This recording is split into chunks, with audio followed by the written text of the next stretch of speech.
Good morning. Good morning. So the good news is, this is everything. It's just everything. There's nothing else. There's nothing around that. There's nothing beneath that. There's nothing in that. There's nothing next following that. So this is just everything. It's whole and complete and free and wild, but of course for no one. So there is no one there who knows that or experiences that or who could realize that. Regarding that message, that someone is a dream. There is no person. There is no real person. Or one could say the person is the dream.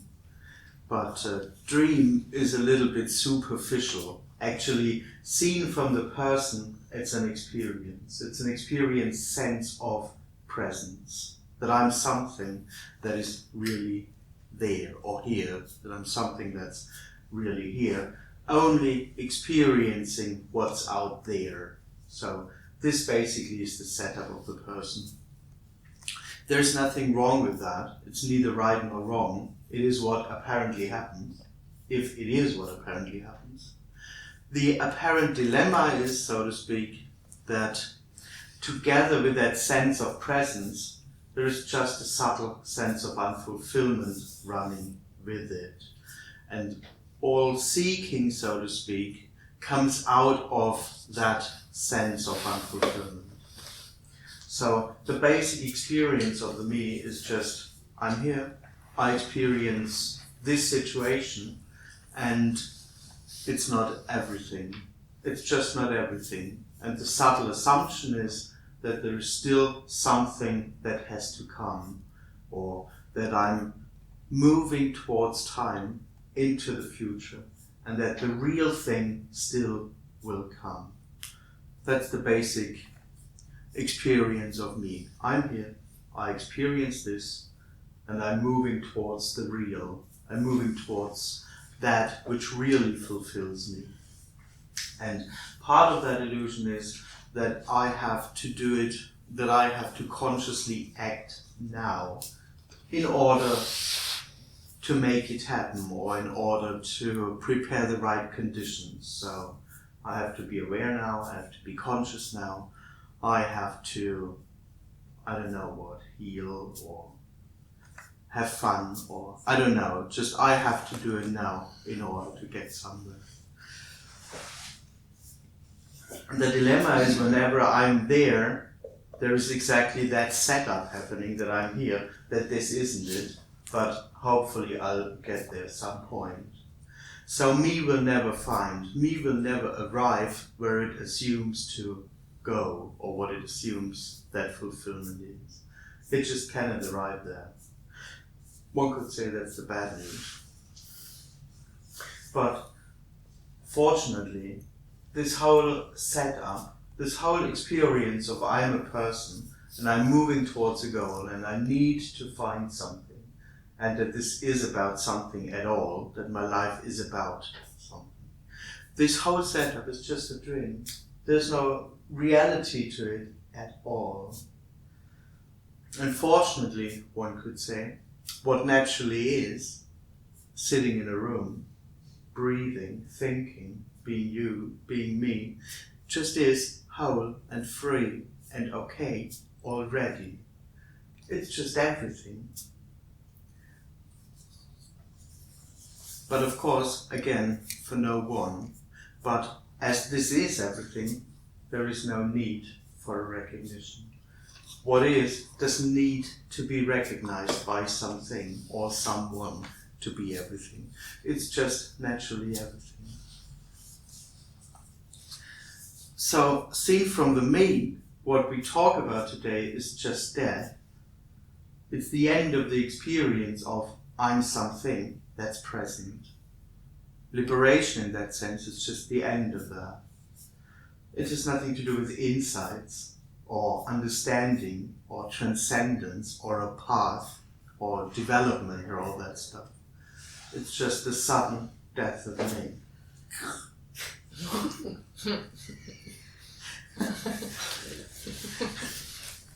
just the end of that.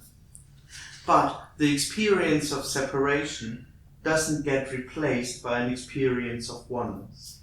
There's no replacement of the me. There's no experience that comes instead. But again, it doesn't matter, because what is? It's naturally everything. It's just okay and whole and free.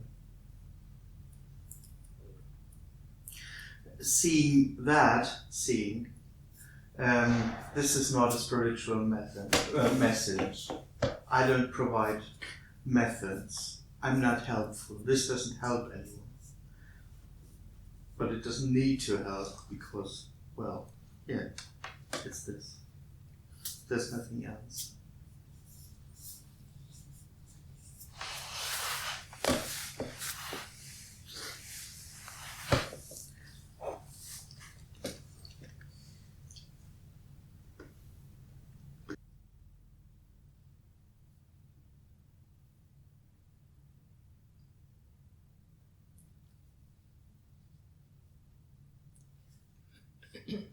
Me can't believe. Yeah. I mean, it's not about believing anyway, but yeah, in the end, all me can do is try to believe, but it can't really believe. Yeah. Or it has to do it again and again and again. You can't just believe one time and then you believe. You know, I have to believe again all the time. That's practice.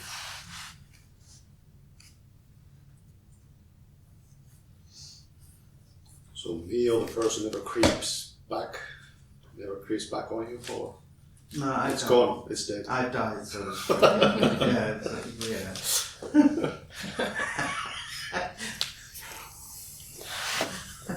Which is a story, of course. Mm. I mean, the thing is, in dying, it turns out that there's nothing there to die. So that's what I mean. It's a story. But, yeah.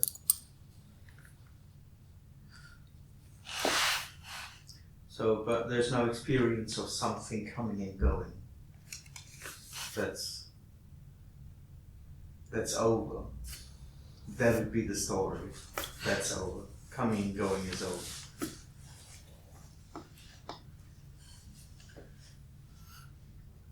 But yesterday you told us to that person about to die, and now you said there is nothing to die. Yes. Didn't I say that yesterday too? Or was it Friday? No. I said it too yesterday. Yeah, of course, the death of the person is a story. Because the person already is a story. There's no person, so. I'm sorry if there was the impression that there was me that could die. I was waiting for a die. Yeah. Which is kind of strange, but yeah. Oh no, that's the dilemma. There is no need to do anything. To die, or to find itself, or to transcend the me, or whatever. There's just no one there who could do so, who could and should do so. So that makes it even more simple. Yeah, absolutely. Yes, of course. It's utterly simple. I mean, what we talk about is sitting in a room. I mean, it's really simple.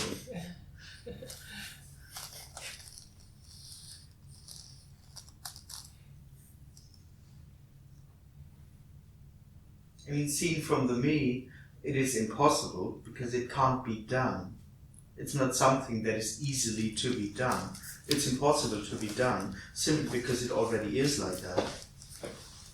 So what we talk about, in a way, already happens, including the talking about, or listening to it, whatever. Yeah, very simple.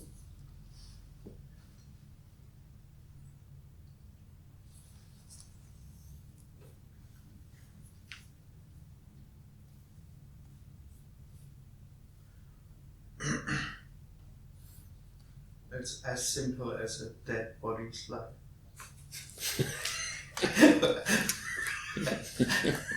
It's an absurd contradiction in itself.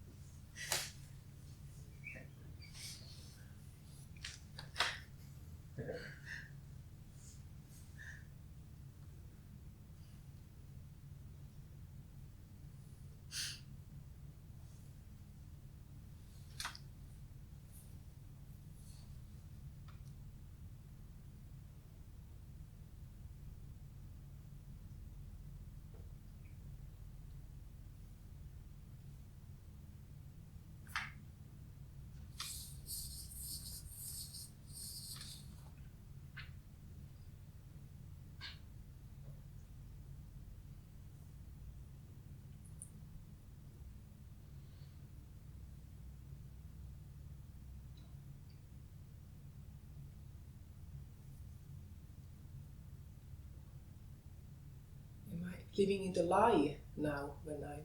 No. No. No. Even I think I'm a person.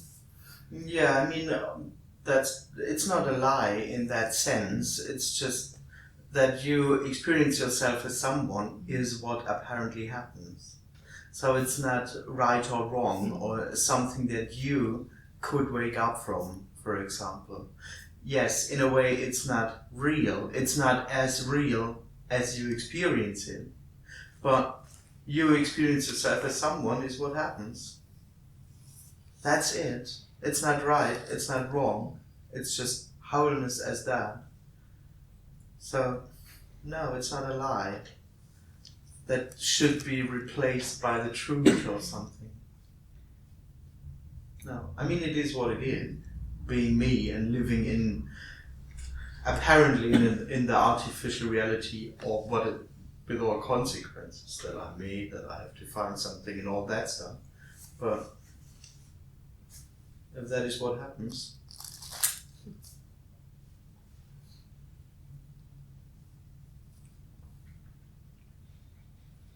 there's no one having opinions about that except me. So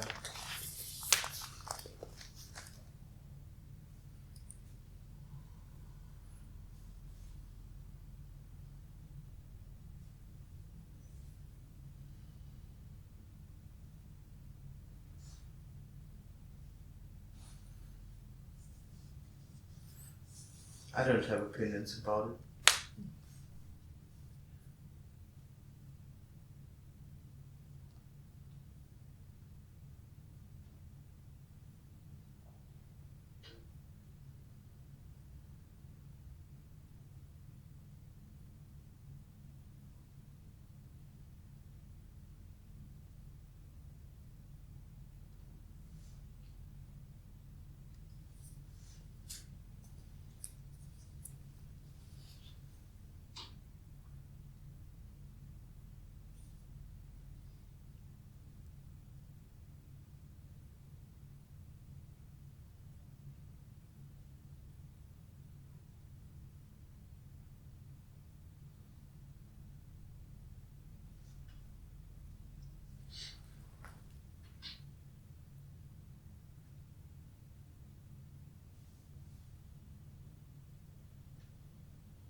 where is this person created?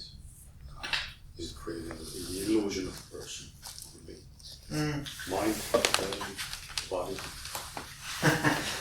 Well, in the end, that's the funny thing about it. In the end, it never really is something that is created or that has been created. But I would say what the most common experience is that I'm something that's in here. That's how me would experience itself. That there is something in here and that's me. And so you pointed to the body, or I was just pointing to a location, or I think that's how me would. I mean, the dilemma is you can always see from the me. It's how me experiences itself, and that's mostly I'm living in that body. I'm something that is in the body and that runs the body. What me cannot access is that this whole experience has no reality at all. It doesn't have any substance. It simply isn't there as something that's real. In that sense, it's never something that is created or has been created. I am born is the illusion, so to speak. But as I say, seen from the me, usually it is I'm something inside the body. It's very convincing illusion. Yes, seen from the me, it's only convincing because that's all me exists of. Exactly, that is the me. So me can never become unconvinced, so to speak. It can never see through the illusion. And it can never recognize that itself is an illusion. Because that recognition would already come from the me. So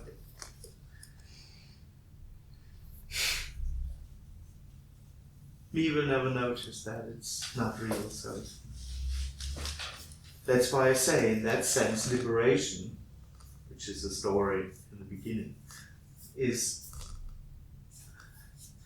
just the death of that, and nothing that ever happens for the me or within me.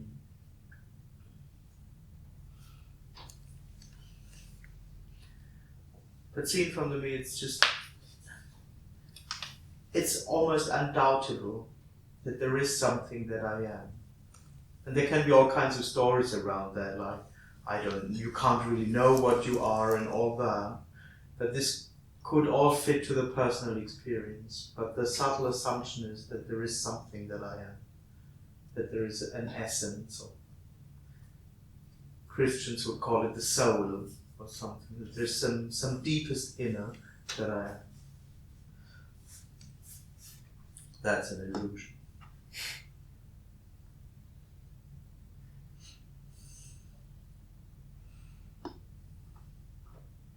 But it can't be seen through. There isn't anything that could see through that as another state, as an advanced state, for example.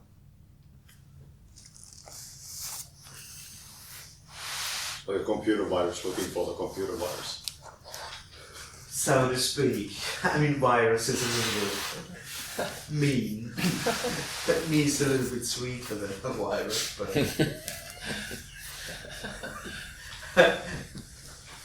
but yeah, it's working on something that doesn't exist, or looking at something that doesn't exist.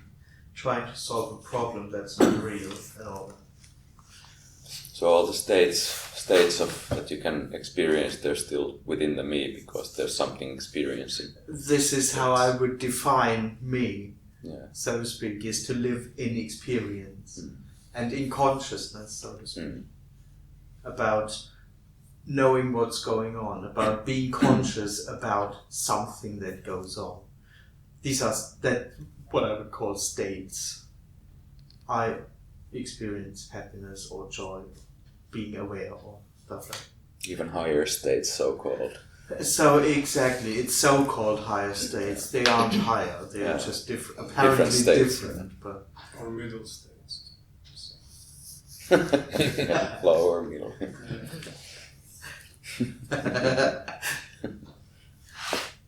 But states or the setup of experience is the illusion. And even if it's a wonderful or perfect experience, for me it's still just only an experience. It's just only a part of my life that comes and goes and isn't everything. And maybe the idea, oh wow, that's it. But in a way, already attached with the story that now I found something. That's the real thing. But seen from the me, it's basically it just isn't everything. Still, no matter how good it gets.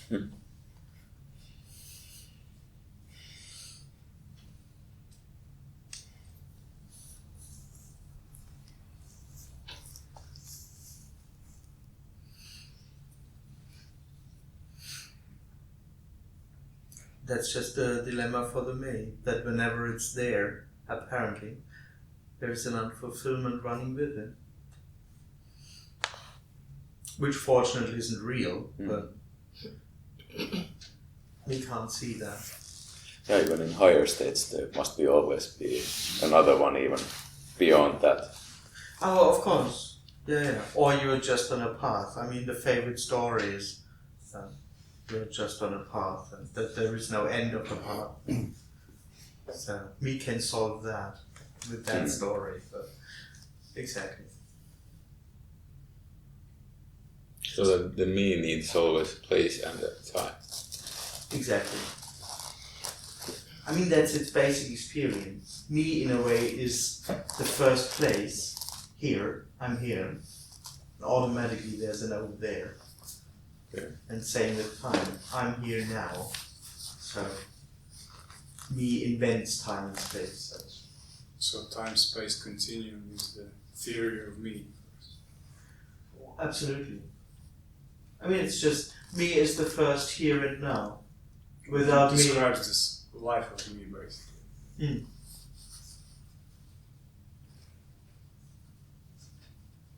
But it's coming at least from an observing standpoint, which is the me, a first standpoint, which lives in consciousness or awareness. It observes, it recognizes what goes on. So.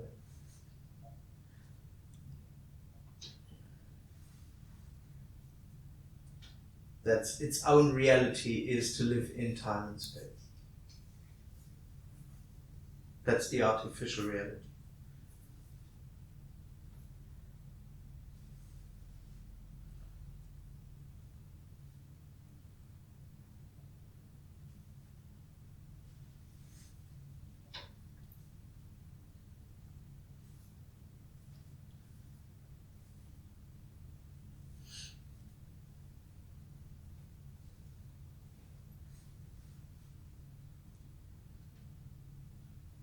But you have to watch too. You have to.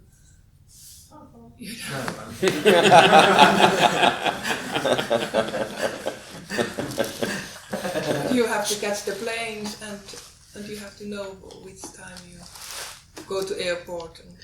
No, of course not. But miraculously it functions. But not with someone knowing all that. But looking to the watch and catching a plane is what apparently happens. It doesn't need me. Okay. It's just the illusion of me that I'm doing all of that. I think me is always late, you know. When me is on schedule, it's always late. That's everywhere. probably your experience. Yeah. Since I'm always early. Lawyer from Germany. Yeah, I know.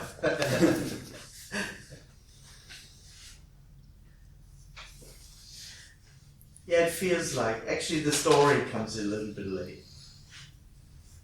The story comes. For the me, one could say so.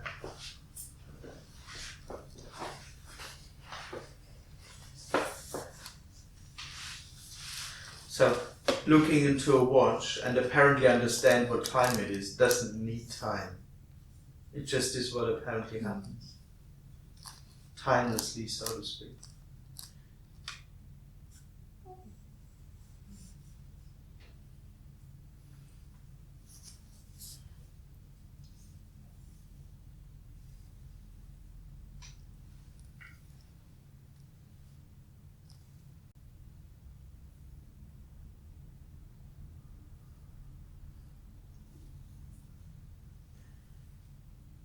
In me experiences itself as I'm absolutely necessary for everything. I'm basically doing everything, and I'm necessary for things to happen. I'm responsible for catching a plane. I have to know what time it is and which time it is and all that. Which is part of its illusion, that it has influence, or that it runs the show, that it does act. It's in a way just an illusion.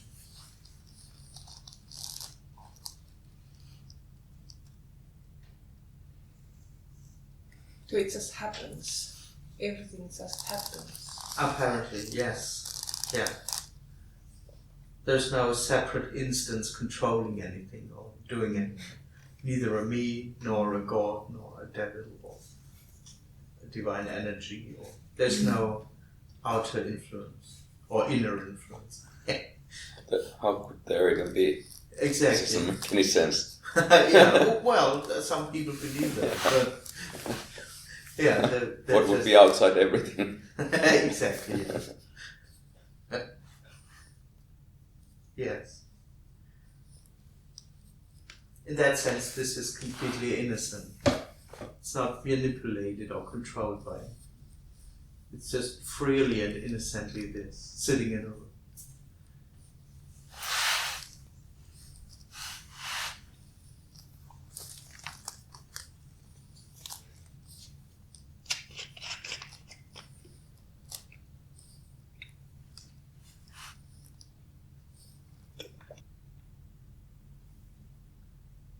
Why is me so strong?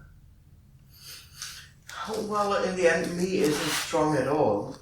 But when me is what apparently happens, it's just what apparently happens. And it's that strong. Then, so to speak. Nothing can be done about that. So, I mean, in the end, it's nothing. So, it can be over like that. It's not strong at all. But, as I say, if it's what happens, that's what happens.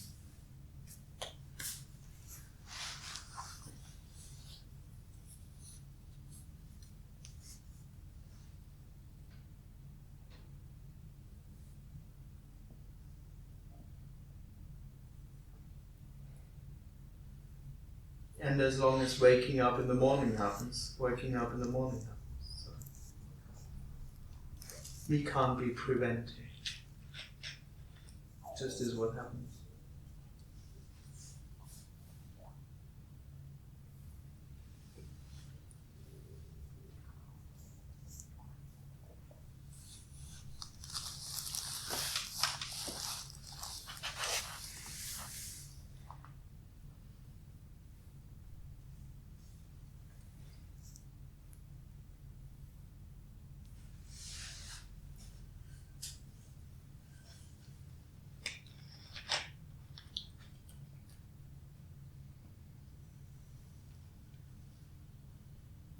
In that sense, there's just nothing wrong with it. It just is what it is, but it's neither right nor wrong.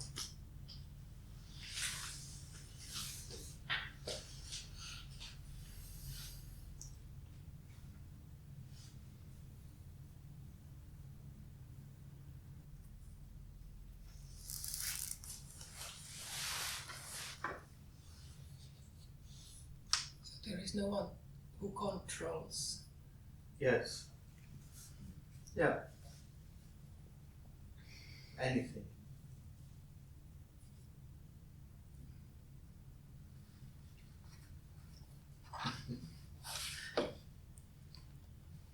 It's pretty wild.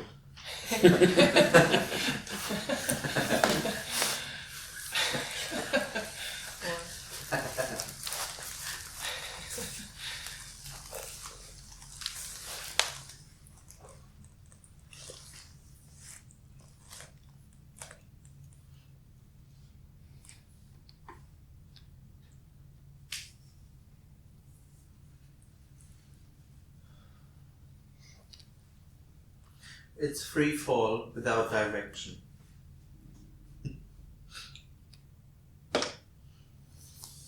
does that me have any control, or is just so illusion that It's an illusion. Yeah.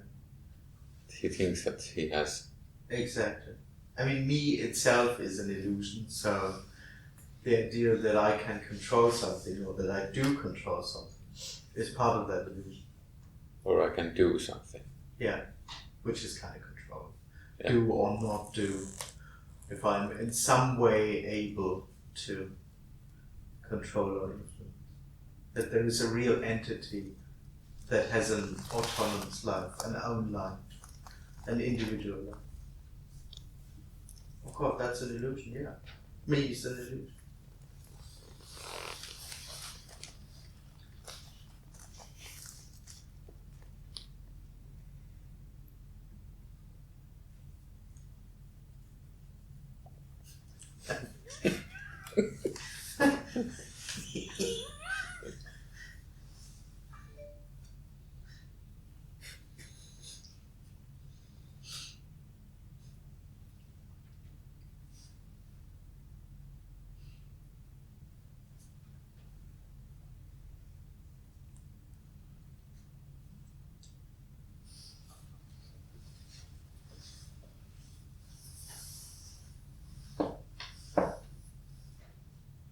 There's no control of anything.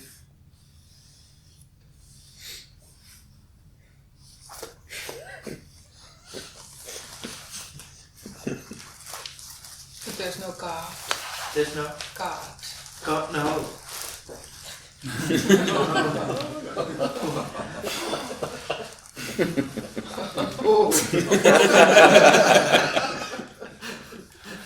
No, of course not, no. This is everything.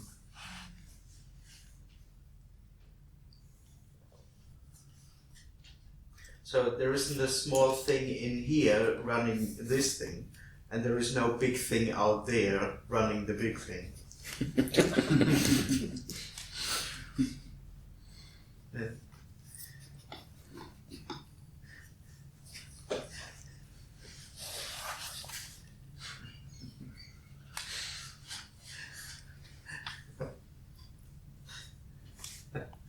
God.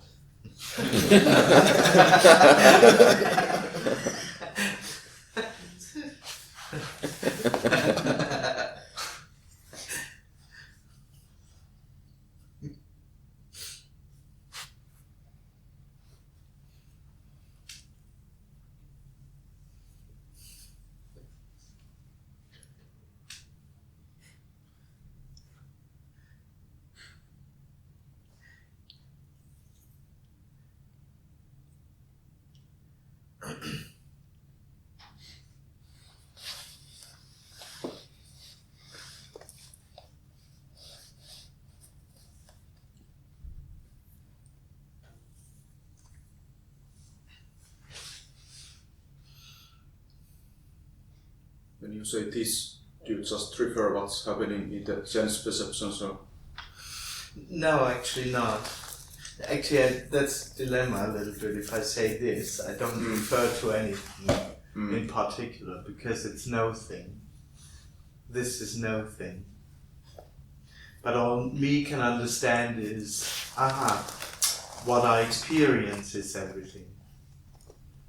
That's how me would see it. But actually this is no thing. Or there's just this, but this is no thing. It cannot be known at all. So I'm not referring to something.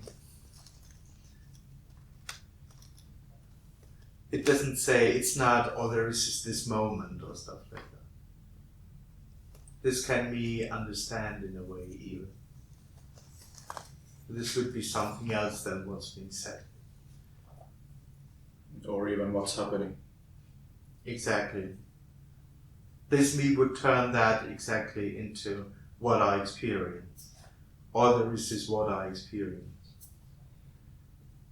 Which is unfulfilling for the me. So that's exactly its dilemma. That it's only experiencing. So when I say this is all there is, it's no thing. It doesn't mean anything basically. So would you say that this is timeless and spaceless? Absolutely. Mm. Yeah. I mean, or I could say what it in a way points to is that we are not talking about something that's beyond sitting on chairs. But sitting on chairs is no thing and not something that happens or not something that I experience. It's just no thing and totally ungraspable. And yes, time, space, whole, complete, alive, but for no one, so. It doesn't refer to something. Can't be known. What this is can't be known.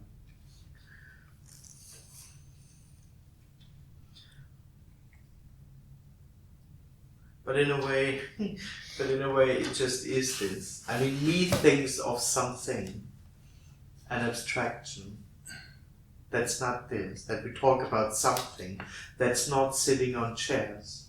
That's maybe very close to it, but it assumes still that there's an issue or something that we talk about that I don't see, and that's in a way beyond what is. In that sense, this is everything. It's this. It's not something that's beyond or something that you might get or understand. It's exactly this, but this is no thing.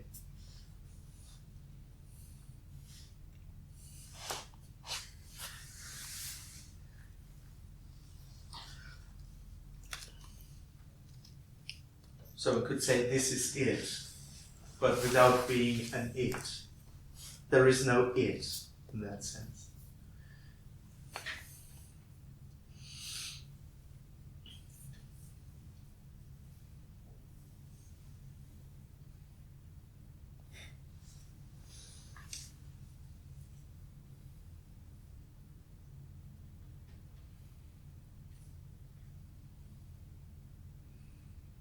But this is also what I hear and what I see. What? This. There's nothing else, yeah.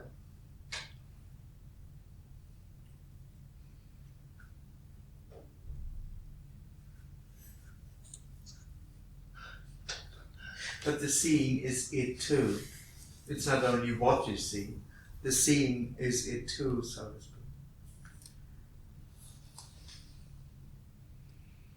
Again, that's in a way the separate experience. Me is always looking from its standpoint out there. Yeah. And from that separate standpoint, it looks out there and says, okay, this is all there is. Okay.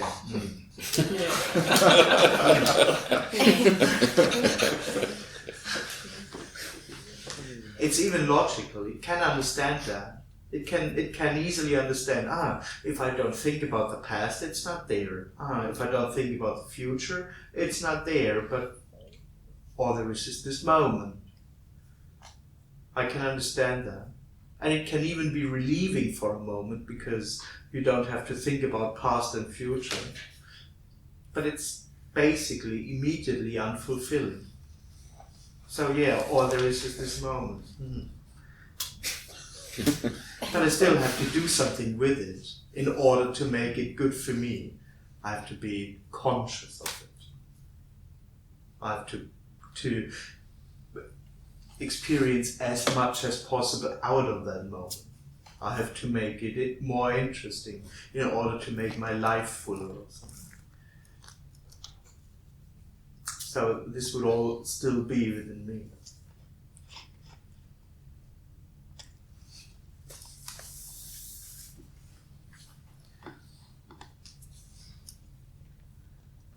It's this whole consciousness and being aware movement. It's trying to squeeze out as much as possible out of the moment. Take full advantage. Well, if that's all there is, so. Exactly. Yeah, it's logical in a way. It's not. It's not silly. It's quite clever. The idea is good. So this is all I have. So if I experience it all, it might fulfill me. It's hard work to be there. That's the word. To to really be there, consciously experience it. Is it same kind of that years ago people talk about soul? So, Yes. yeah. And nowadays we talk about consciousness. And Yes. same thing, just a different word. Exactly. Absolutely. Something behind it makes it. Something that you truly are. Yes. Yeah. It's just the So same. you get deeper touch or deeper connection. Exactly. Yeah. Just the same thing. I mean, the interesting thing about that is that it's just coming from personal experience. So the person's experience in a way can be like, I go deeper in a way. And this whole consciousness thing is basically about realizing that I'm not my story. So me can realize that, I am not that person that has that job and has that problems. And it can come to the conclusion, all by experiencing that I'm actually pure presence or consciousness or awareness. But it's still coming out of experiencing and knowing. That's quite violent. It's quite. Violent. And it is, but in which way do you mean it? Because you're crossing many people's life. I what? That will cross many people's life because they have believed something and something deeper, and it's Oh yeah, it's killing. it falls apart. Oh yeah, this message is killing. It kills the me. Ouch. Well, it's It's not very real, real. so it's okay. It doesn't really kill anyone because there's no one alive in the present. But yeah, seen from the way, it's just knife in the heart. Sorry. You came here.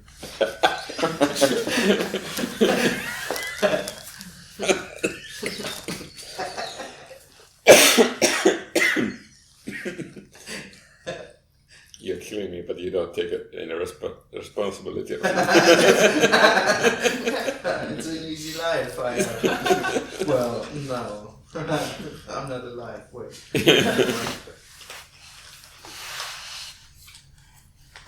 I mean, there's no one to kill. Me is an illusion, or consciousness. That sense of presence.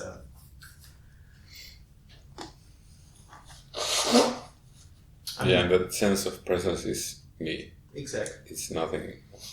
Yeah. That's what me thinks. There is something that I am. As an experience. It's a felt sense of there must be something, there is something. Yeah. That's all me knows. Its presence, so to speak, or all knowing, all experiencing, come out of that first sense of presence.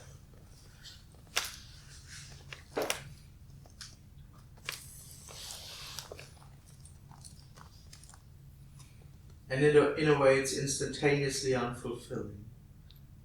So almost immediately, it would need something. It invents a story. Pretty soon goes into a personal story. Because it's already unfulfilling to just be present. It's already not really everything.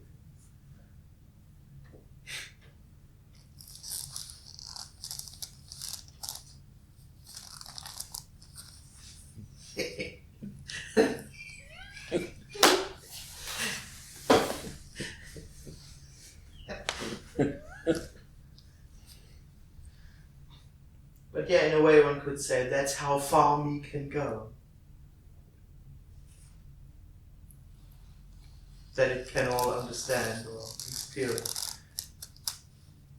Then it tries to make other me's present as well. Know that, exactly. I mean, for a while it feels like a good thing because you can have the experience of relief again and again, the relief from the personal story. And in a way that's what me tries to escape all the time, daily life, because this just can't be it. So the idea is I have to come to a state that's beyond my stories. That's beyond this day-to-day life with all that problems. So it's quite for a while. You can become quite detached with that. Exactly. Sort of there. Sort of there. I mean, still you have to do it again and again and again. It's not mostly, or for most people. And it doesn't work very well with other means. It doesn't. Being detached. Yeah. Tried that. Yeah.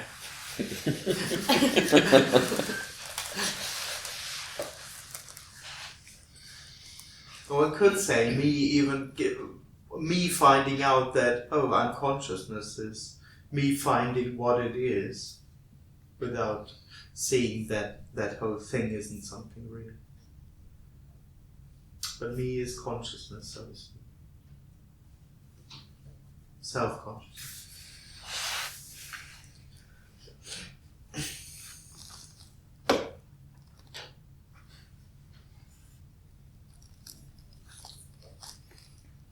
But it all happens in presence, so to speak, in something that's there.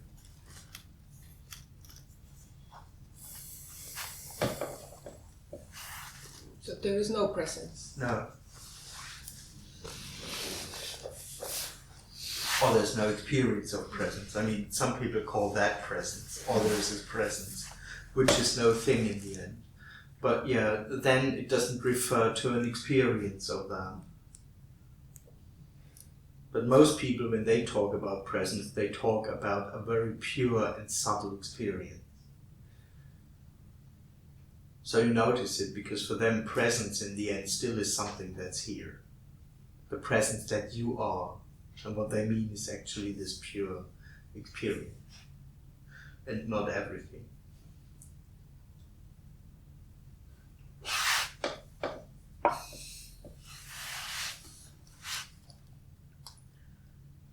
That would be the spiritual realm, so to speak. If me lives anything behind, every story, every thought, every feeling, that stuff, it's all in the story. It can come to the experience, I'm pure present, which isn't cluttered by thoughts and feelings and all that, but some story.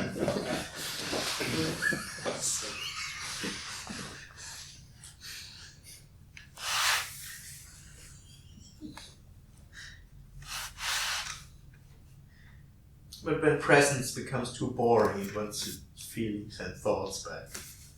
So it just goes back into the story naturally.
So there's actually nothing wrong with banging your head against the wall and making these frustrating attempts to get rid of me, because that's fine too, right?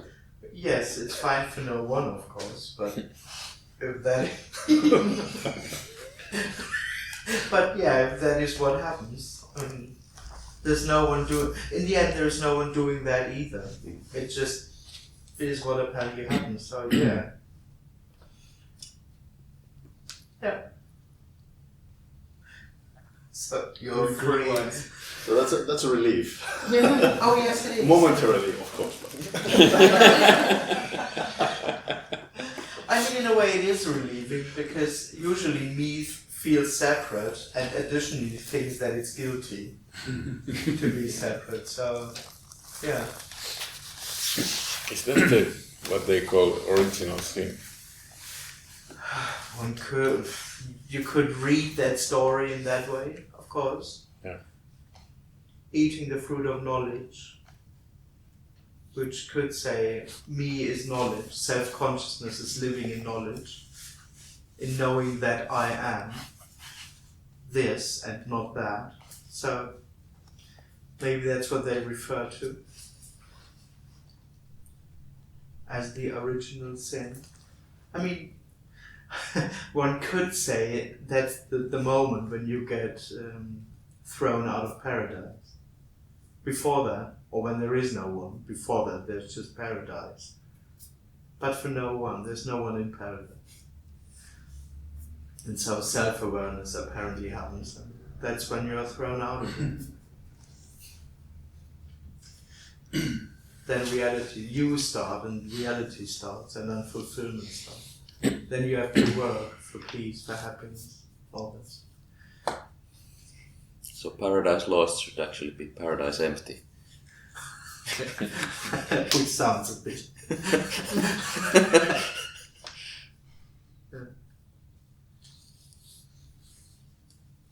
So if you get in, actually there's nobody there. Exactly, you die. Entering paradise, you die. No one gets in. Sorry? No one gets in. No one gets in, exactly. No one gets out. Somebody can get out. But Yeah, you can just be thrown out of it, but...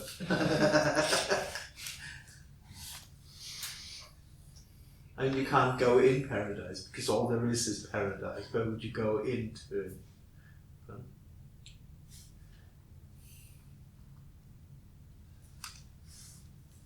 So in a sense, me is like everything else. It has an apparent effect, but no control or will of its own. It's just like a, Well, it lives something in, that happens. Yeah, it lives in the illusion of an effect. Yeah, but even that's just something that happens. Absolutely, even that in a strange way is paradise, but for no one. Mm. So no one really gets thrown out of paradise because self-awareness never really is something that arises. It's an illusion that I'm there. Mm. It's an illusion that I'm aware of myself. So That I'm somehow cause of the separation, that I'm somehow exactly. doing even that. Exactly, that's the other thing. That's what I mean with guilty. Me usually thinks it's my fault to be separate, and it's my fault to not be one already. Mm. Yeah, of course. No one does that. Mm. No one does even me.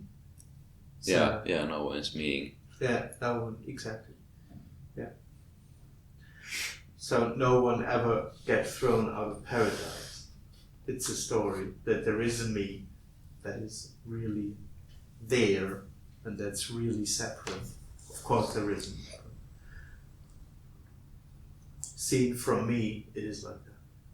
I'm something. This isn't it. So I'm separate from everything. I'm something on my own. That's how it feels like, so to speak. Without being real, but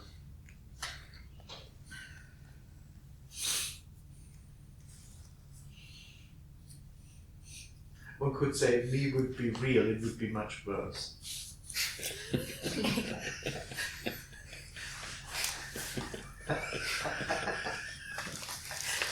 It would suck if I was real. It would really suck.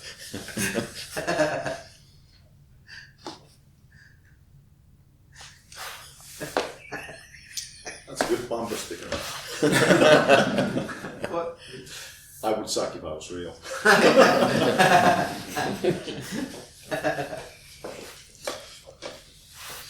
I think one way to check is to call insurance company and try to make insurance for the me, in case of death. You get the money. If they don't insure you, then you're not real. That's one way to check.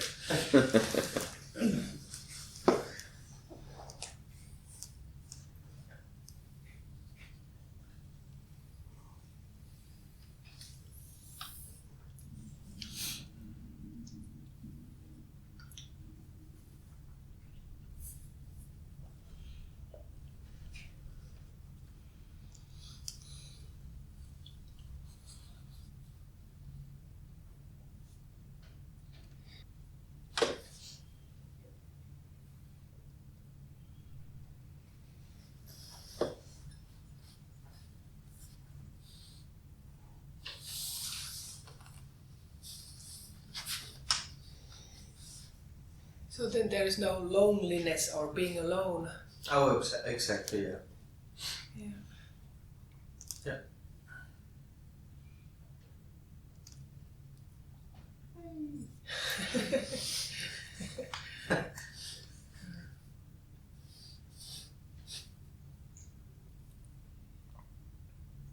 But no one. Yeah.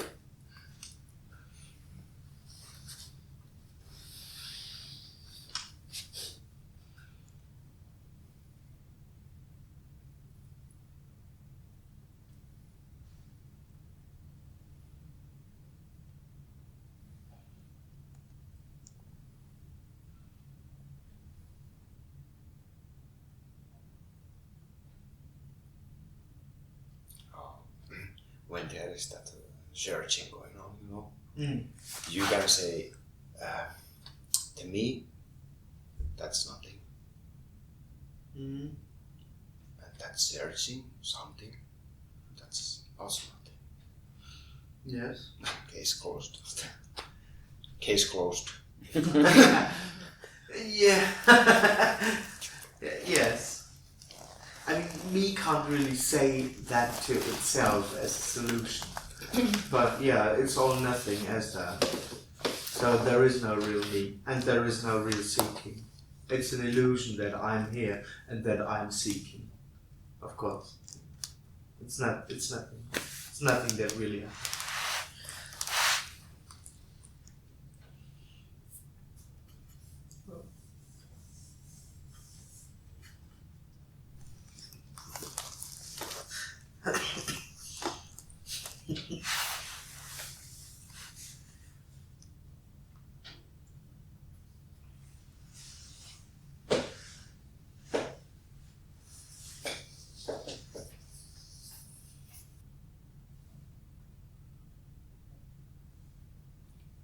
Me can't never understand this.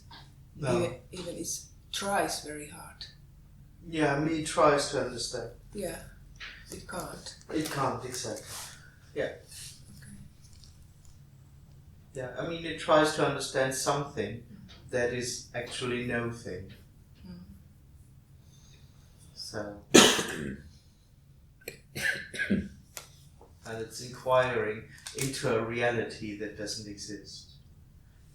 Because it just inquires into what it experiences. So it's always looking out there, so to speak. How do I get there? Yeah. How is all of that working out? Where is this oneness?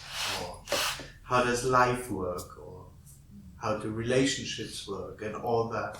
It tries to make its life work without noticing that its life is an illusion. So it will never understand it. It'll all it does is to go in circles within its illusory existence.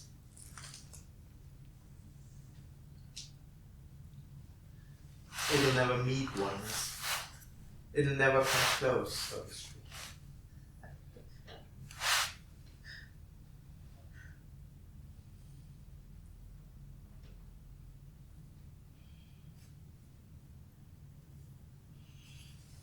All that work is for nothing.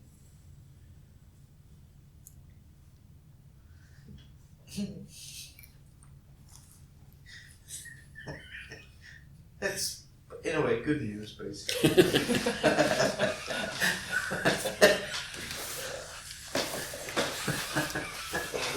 If you say so.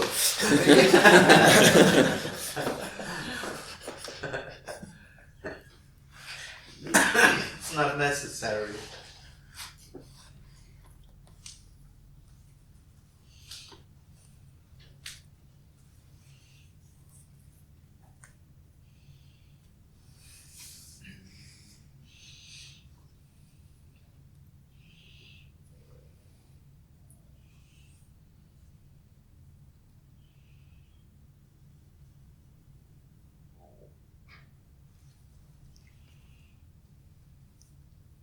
Maybe me thinks if I work more, then I get tired quicker and die quicker.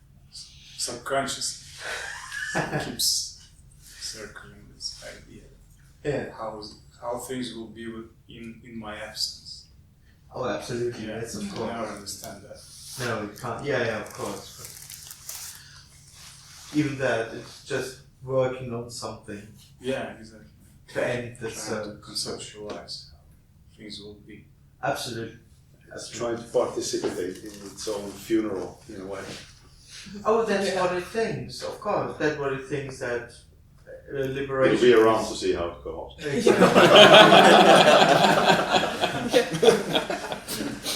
I mean, in a way, that's the only thing me wants, of course, to be there when I become enlightened.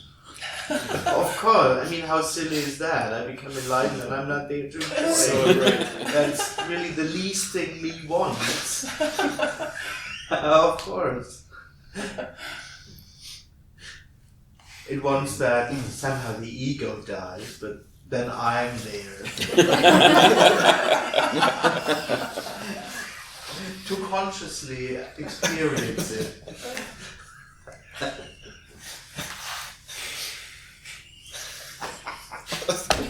It's brilliant, but both happen.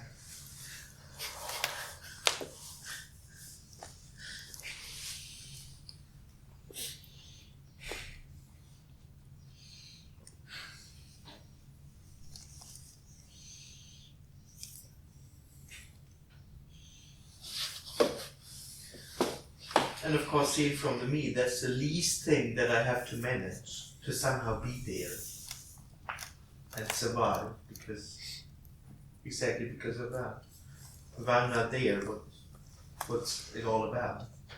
What does it matter if there's enlightenment or oneness or whatever, if I'm not there to see it? So yeah. At first I have to make sure that I'm there. At least I have to survive.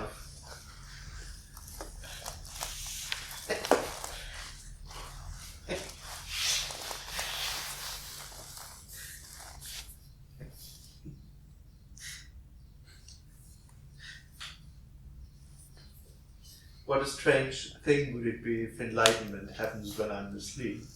Miss everything. Yeah, absolutely. I miss it all.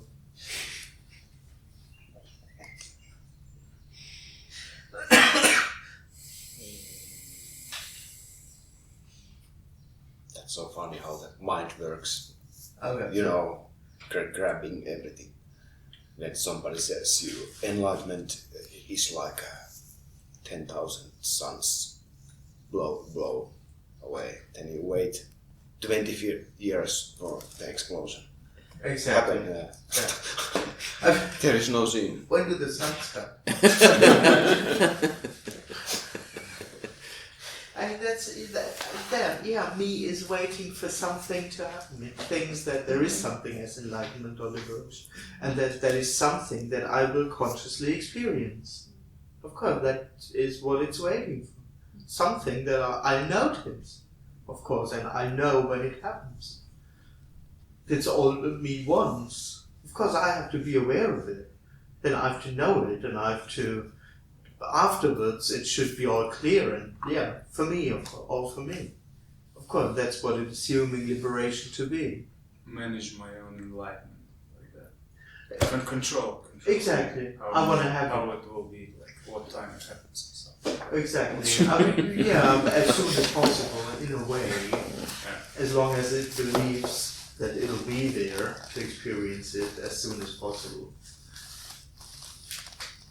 But not before lunch. 'Cause Yeah, exactly. Because then it might also wait. Like it's not yet time, and I want to do it like in 2 weeks when it will be summertime.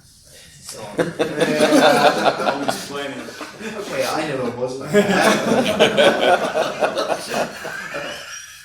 Maybe there are some weeks more relaxed. Different kind of needs. Maybe it's a business idea. Plan your enlightenment. Plan it for you. schedule. Forget it. Yeah, it's not serious. Enlightenment for dummies. It's better to make some money first. Yeah. Save up to your enlightenment. Towards your enlightenment. Exactly. It's early retirement, so it's good to have money. But it can be that kind of true that me tries to get rid of me to get enlightenment. Yes and no, not really. That's what I mean. It tries to get rid of something that it thinks that it's me, but basically the subtle assumption is that there is something there that notices it. So my experience is, or my impression is, that me never really knows what it's talking about when it says that I want to lose the me, or it's already something, the me, that I can lose. I mean, yeah, but you can transcend it and be conscious and get rid of me and ego and mind. Yeah, apparently that's all within me. Yeah. That's all within me. Yeah, but that's just a few steps more to go ahead. Yeah, that's steps. Yeah, exactly. But in that sense, they never lead to absence. No, that's it. I mean, there are, of course, whole schools and traditions are busy on transcending the me and working on the me and finding the me and all that stuff. Big parts of Buddhism are about that. But it's all me's working on something.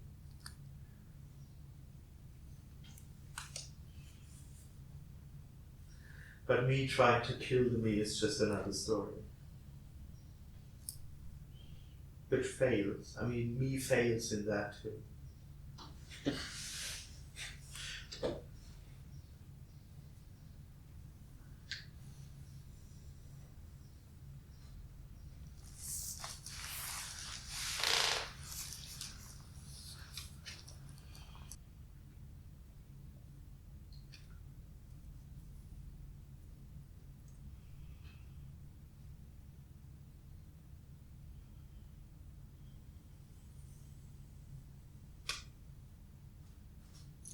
How do you call yourself? I mean, you are not spiritual teacher or you are not guru. What are you? No, I didn't say anything You about don't that. Yeah. I can come up with something.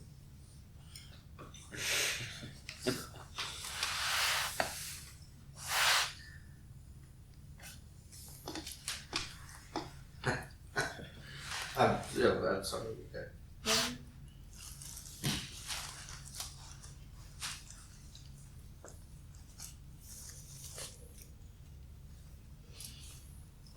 You mean that you don't have a business card? No, I mean, for the official thing, but it's also weird. Is I'm holding seminars, but it's never been said about what or something. It's just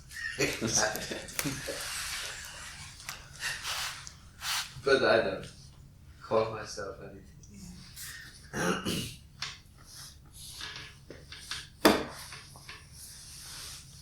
But you don't go to see Tony Parsons or someone anymore. I see Tony sometimes. Yeah, I do.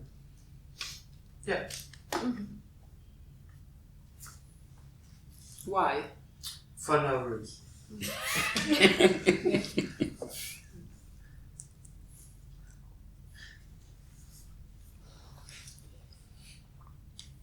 Same reason why I came here. For no reason.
But of course, in a sense, one could say, going there apparently happens, but I don't go there.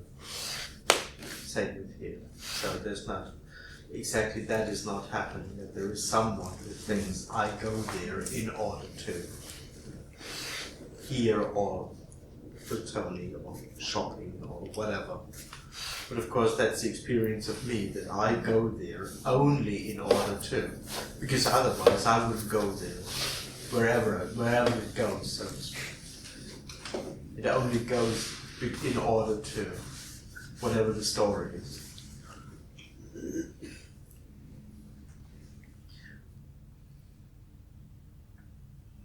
So when there is no one, that completely drops. But so-called life apparently happens. Question: why it disappears? Question: why it disappears? Oh, in the end, for no reason. Also, it apparently appears for no reason, and it dies for no reason. I mean that it doesn't stops making sense. Like it, if you ask why, then you're looking for a reason in something. Yes. So the question why kind of stops making sense in a way. No need to ask why. Oh, absolutely. There is no answer to why. Exactly. Yeah. And in a sense, it's only me asking why anyway. Mm-hmm.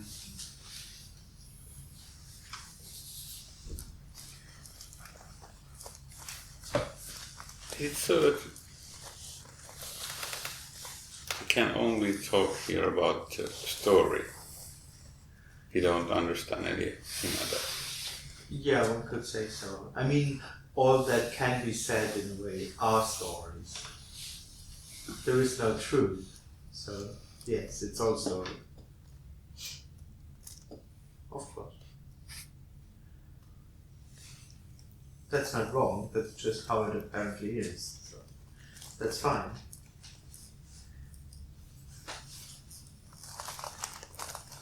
But there is no truth that could be spoken.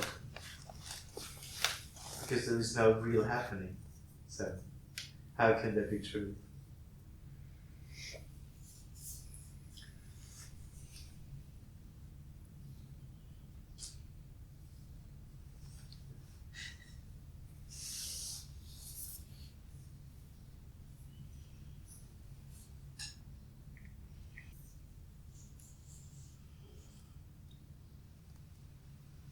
But I have mother and father. You have mother and father? Yeah.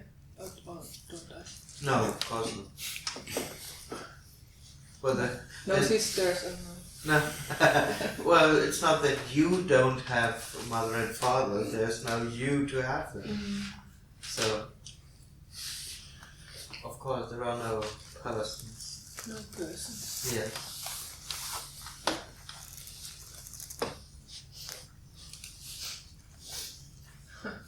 It's freedom.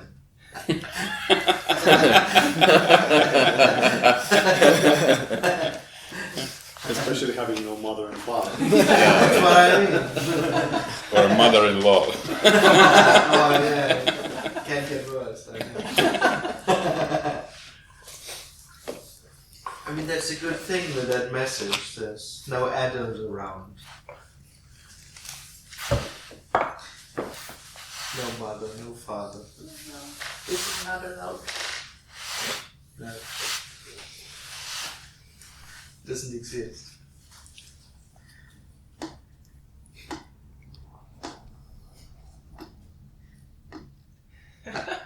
So when I see my mother, or Oh, then It's nothing. you are already there, Yeah. seeing something. That's not there in the end, yeah, of course. But then you are already there looking. So when there is something that looks, then something will be seen also. That's what I mean. It's not really that you don't have a mother, but there's no you to have one. yeah. Yeah.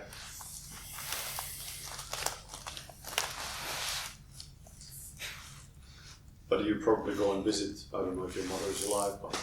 That's what apparently happens, yeah. And you pretend that she's there.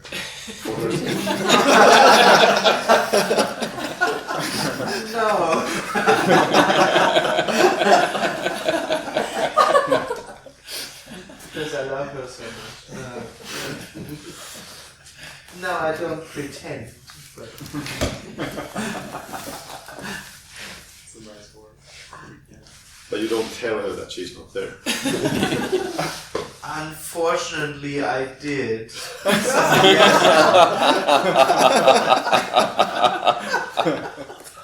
Which wasn't very clever, looking back, to be honest.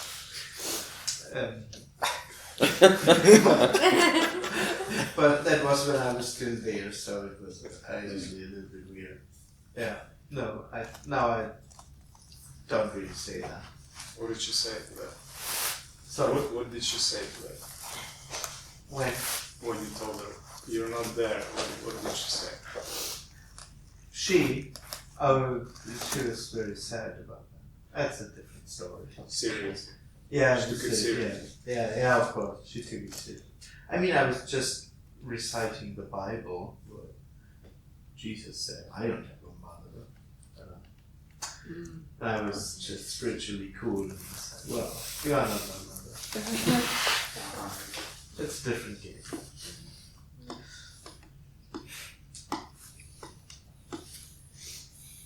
You were on some kind of spiritual path. Yeah, absolutely. Yeah. What did you get?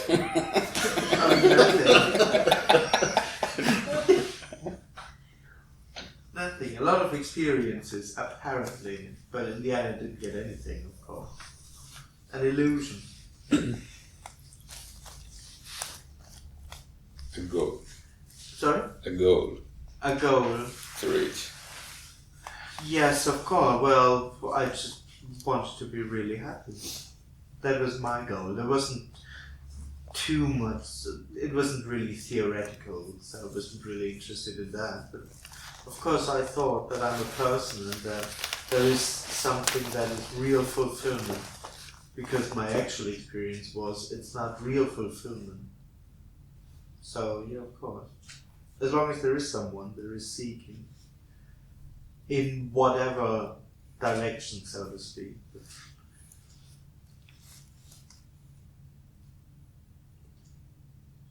So I was spiritually seeking.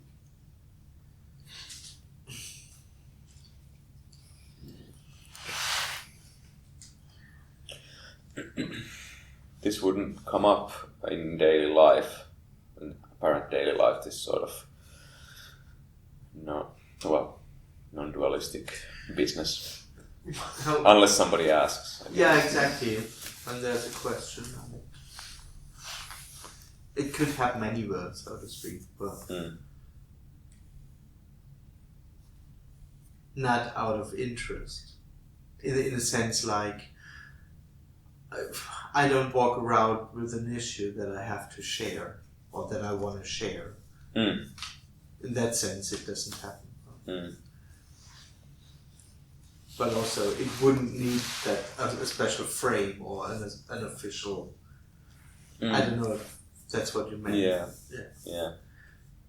But usually, it's just not an issue.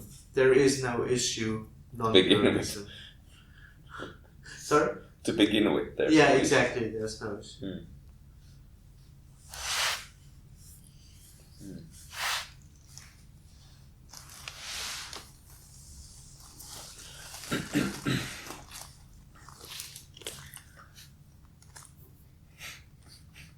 So yeah, visiting mother happens.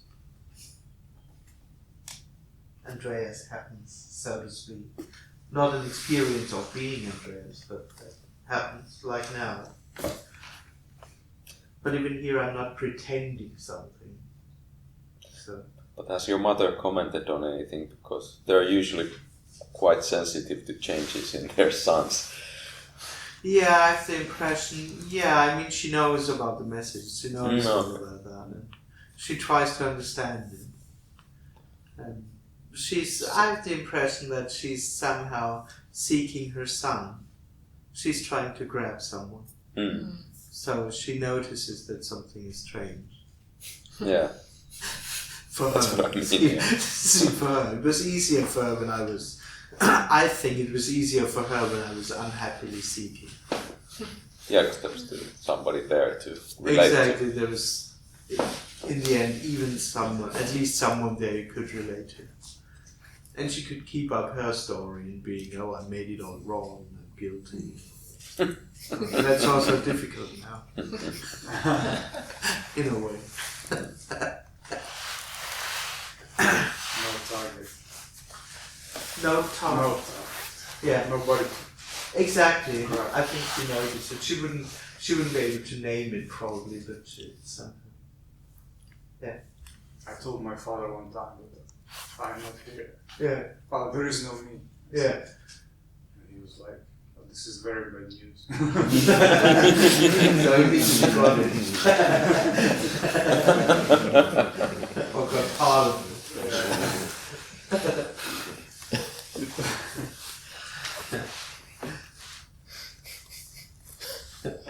Your fathers tend to relax on that. Nah, he wasn't. Yeah. I'm not here. Finally. Yeah, I was waiting. Yeah, exactly.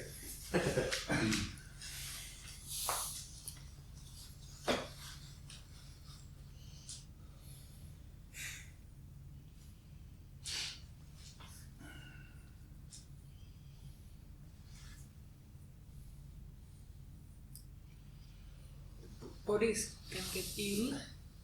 Yes, apparently, yes. Yes. But it's nobody's pain, or So to speak, yes. it's just pain. Yeah. Yeah.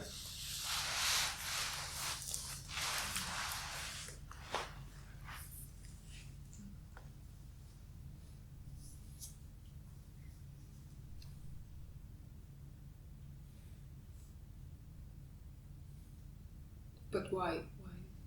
Why? Why there is illness? Oh, for no reason. No reason. Yeah.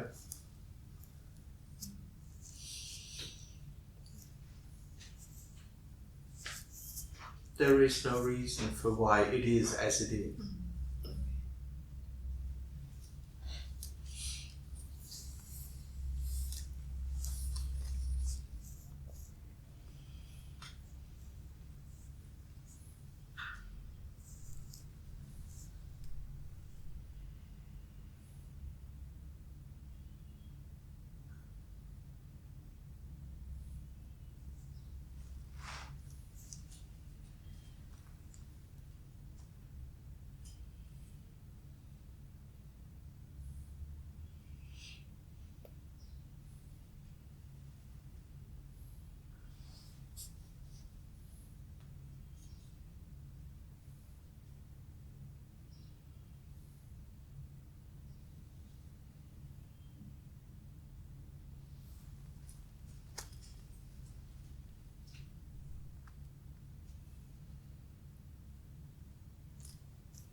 But an answer also isn't needed, so there is no need for an answer.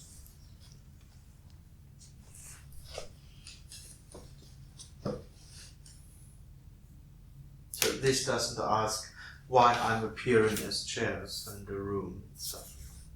It's just me who lives in the Yeah. need of an answer, Yeah. or lives in the need of something. So that need isn't real either. Nothing needs an answer. Everything, so to speak, is just happy being what it is, without needing an explanation or an answer.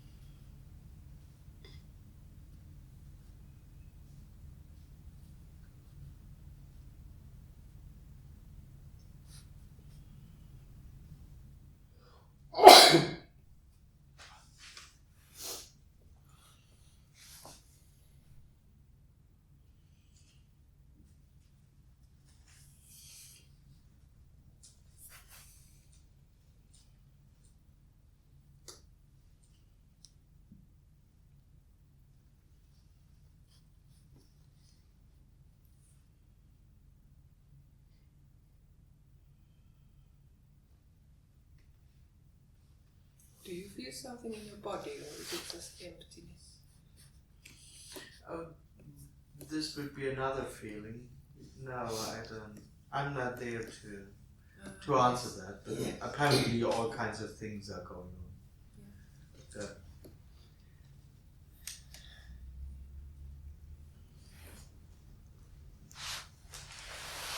Feelings, sensations, pain. Getting older.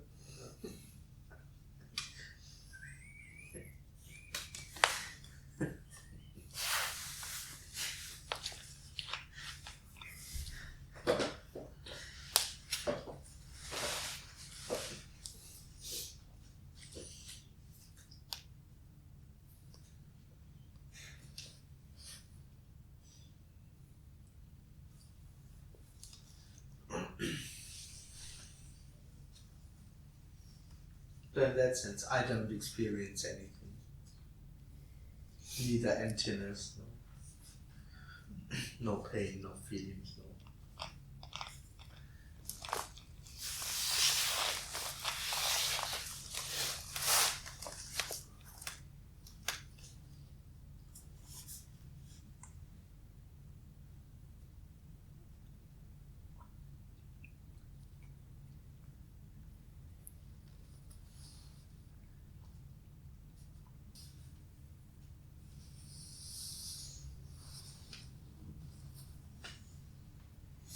Does the absence of me affect memory somehow?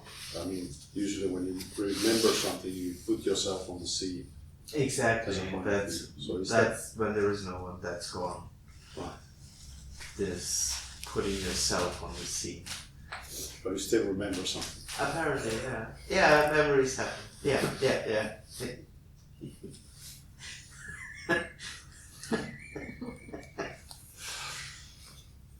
But it just is what apparently happens. So there's, in that sense, no connection that is part of my life.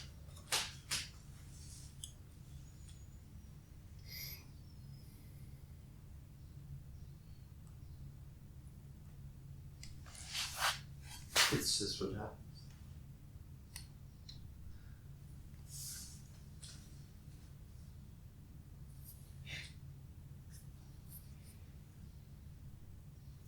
Is it so that you're sitting on the chair? No. I mean, when I'm sitting on this chair, I feel like I'm sitting here, Exactly. and I'm experiencing this sitting on this chair. Exactly. But you don't. Exactly. But you see that sitting on chair happens. I don't see that. That's just what apparently happens. But for no one. So there is no one aware of what happens. This would be experiencing. Me is experiencing sitting on a chair, or is aware of sitting on a chair. And by being aware of sitting on a chair, it is separate from sitting on a chair. But when there is no one, there's just sitting on a chair without a separate awareness about that.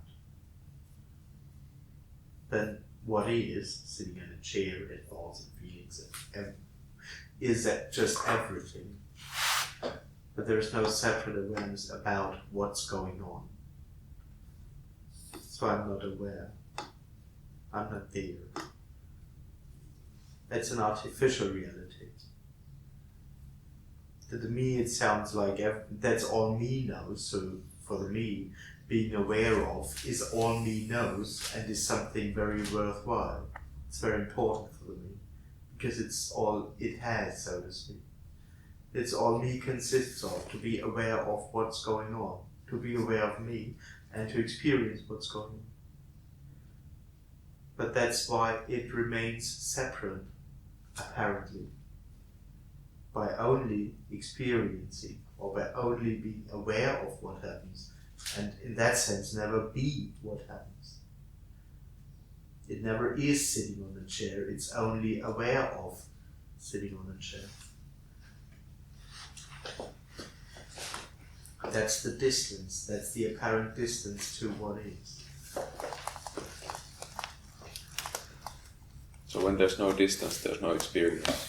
Exactly. Then all there is what there is, and it's just everything. And it's not only something that I experience. Exactly.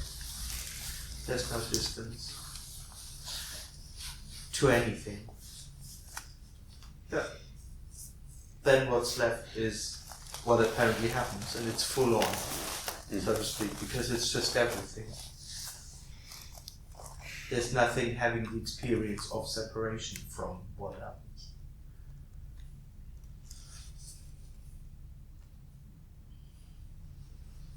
And in the end, me is aware of something that doesn't really happen, because sitting on a chair isn't something that happens, it's no thing.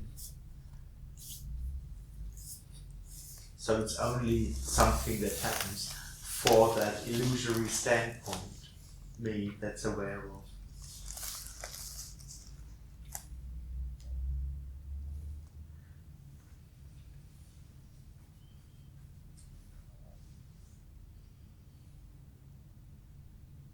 But when me dies, so to speak, sitting on a chair never turns into something else. It remains sitting on a chair in a way. There's no thing as that, for no one. There's no additional scene of a new reality or of another circumstance. That just is what is, for no one.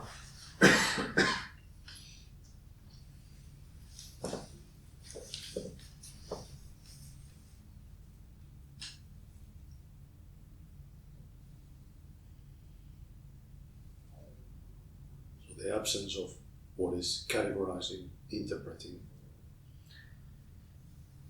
In the end, the absence of experiencing. Because I would say the interpretation is already a symptom of separation. Making stories about what's going on, what this is about. But in a way, it's exactly this subtle only being aware of. That doesn't need, in the end, that doesn't need immediately stories. There's already a separation. Yeah.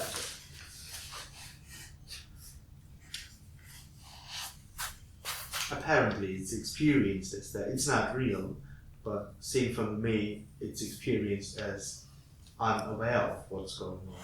And that's the only reality me knows. That is me, so to speak, to only experience or to only be aware of. And in that sense, never completely be what it is. Which it can't be anyway, but.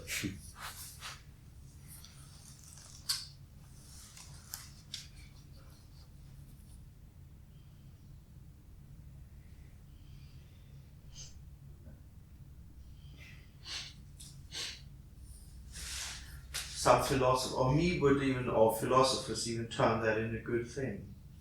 You are the only man, or me is the only one that is able to be conscious of what is. In a way that's fine, but it has to pay a price. That's the experience of being separate from wholeness or paradise.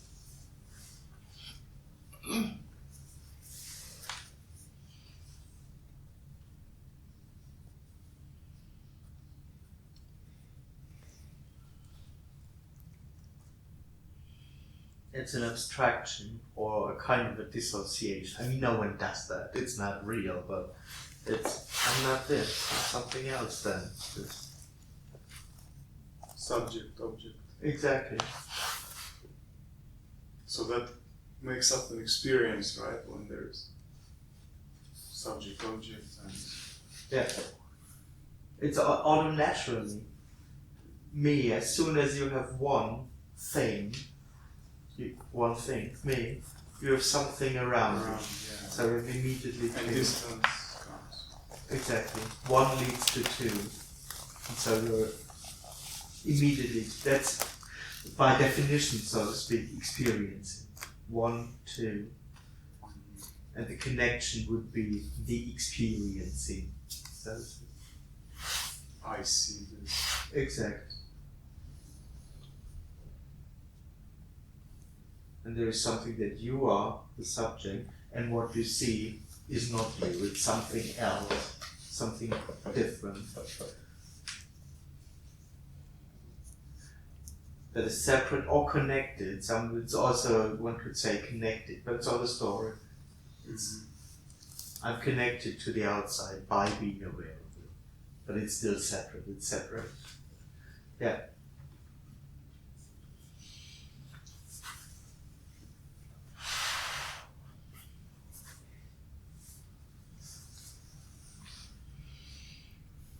So everybody who's saying I'm guarded, you're not, are lying.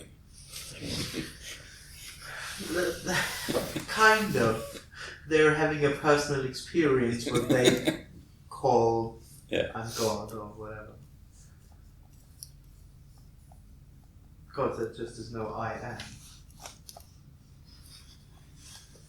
Or no experience of I am.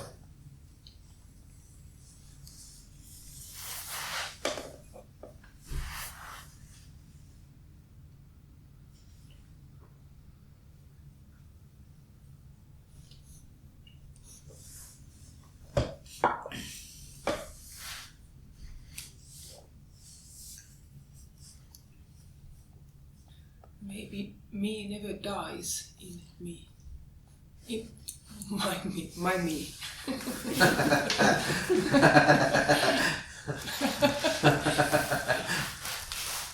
What shall I say? Maybe. Still 90 years and then trying to. Oh yeah, most people live closer to their death. Everyone actually. Yeah. Yeah, of course. Yeah.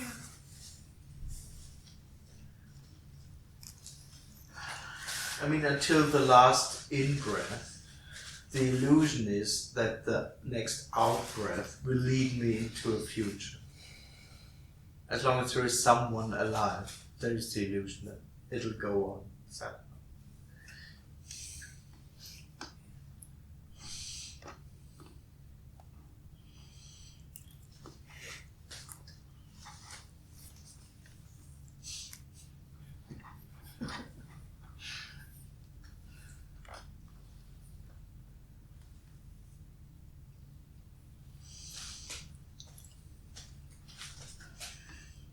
I mean, no one experiences his or her end anyways. You live apparently as long as you live, until it's over. Then it's over, but for no one.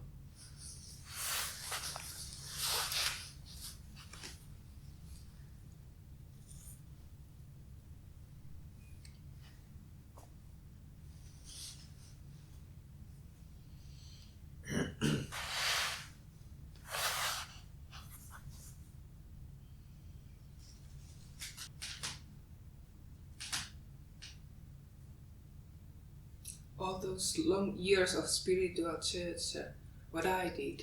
They've been wasted years or At least they were for nothing. Yeah. yeah.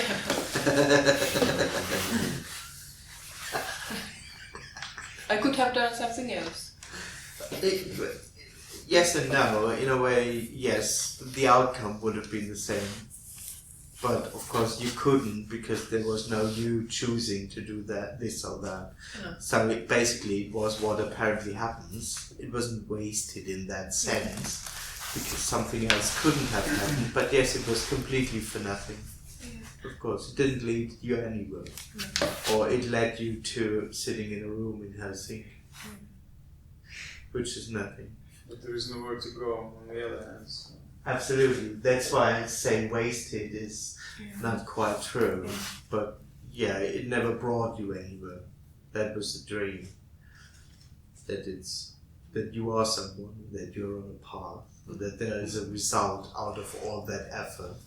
Not at all, of course. Yeah. I mean, fortunately it didn't really happen anyway, so there was no life.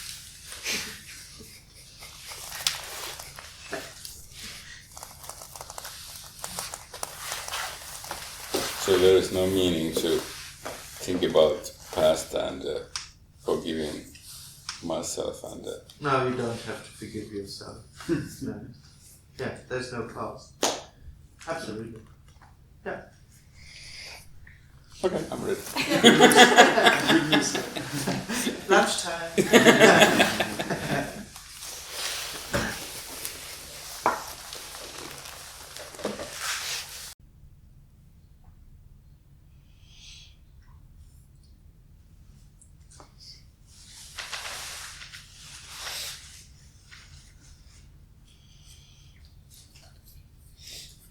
Emptiness is forever. It never stops. It's timeless. Timeless. Yeah, it's not really forever. It's timeless. Timeless. Also after death. Death of the body. Yeah, it sounds a bit like as if you're referring to something that is in time. So, yeah, it's all this is what apparently happens, which for no one, and that's timeless. But there isn't a real happening ongoing forever. This somehow would already be a picture from a personal idea that there is a real happening in time. But in a way, yes, one could say there is no end, because there never was a beginning in the first place. So that's another idea of the me, that there is an end coming, that there is a point in time when something ends, and I can be aware of that. So there isn't a real happening in the first place. In that sense, this will never end. There is nothing to end.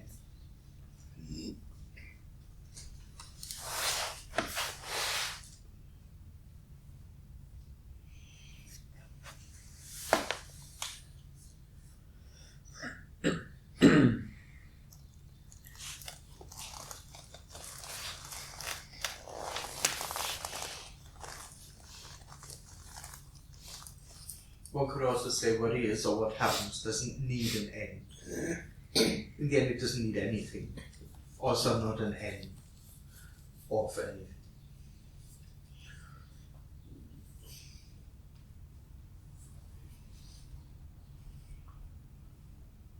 But the body ends.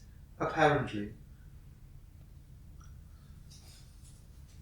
That's what I mean, but the body and sitting on chairs isn't something that really happens in the first place. This isn't something that ever began to be something, so it doesn't really end either.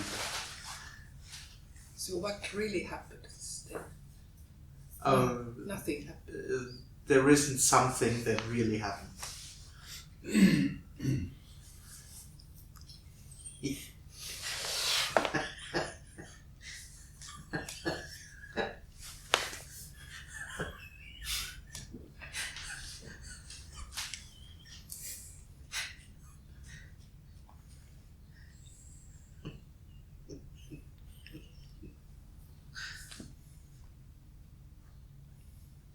One could say, oh, there is this no thing, but this isn't another something that happens. It's just no thing. Not something. What is isn't something, or some things.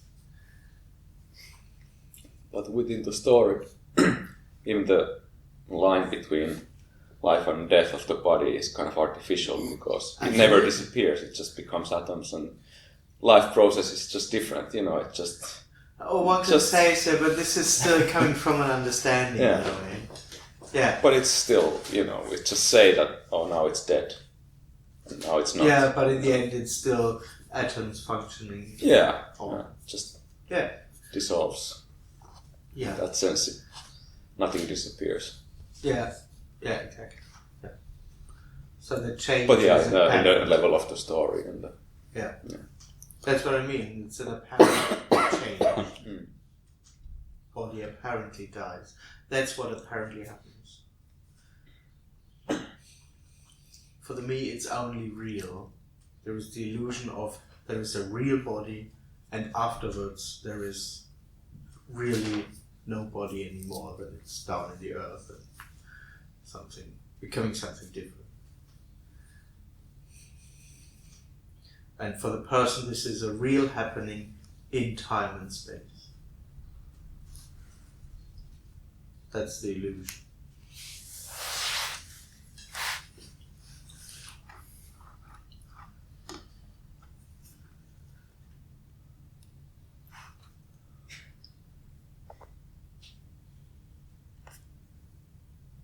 But what is can't be said or known. So it's not that this is an illusion, but actually this is happening. No. There's just no real happening. Period. That's the, not period, but period. That's the natural. That's what naturally is. No thing as what happens.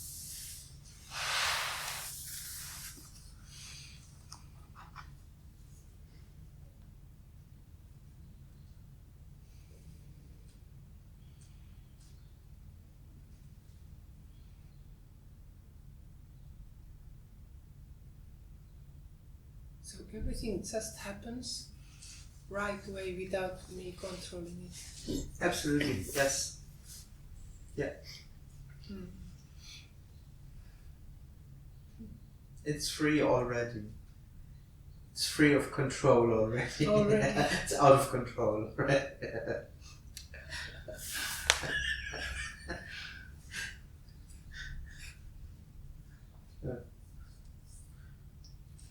One could say even the illusion of control happens uncontrolled.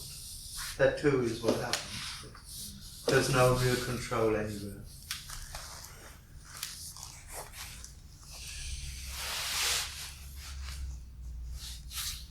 Such a big concept, the word control, I think. It's just so conceptual. Yeah, I mean, in a way, it's coming from the personal experience. But because the person experiences that it's an illusion, but its experience is that I can control certain things. That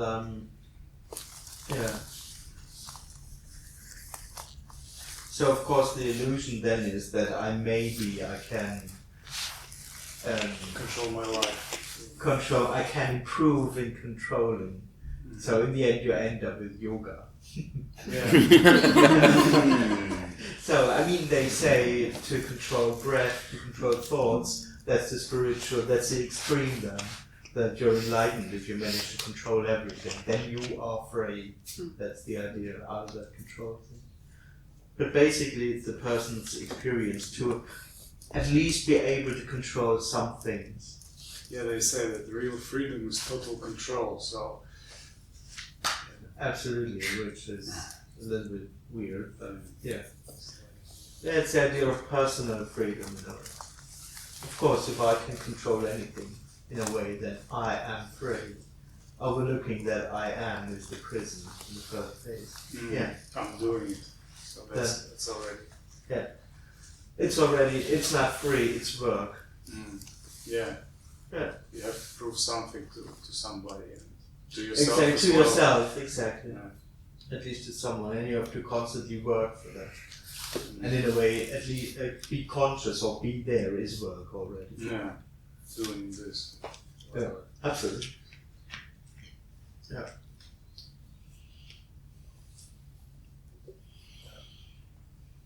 So when Monday morning, when I wake up and go out, start my car to drive to job, Yeah.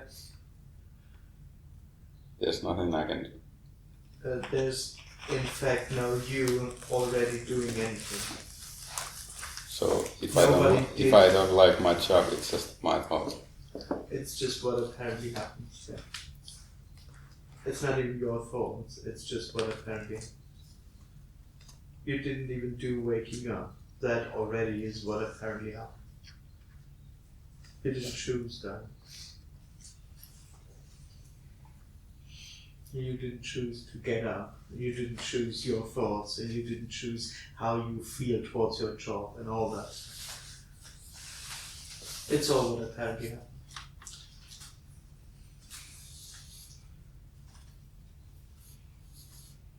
Including the thought, oh, maybe I don't go today.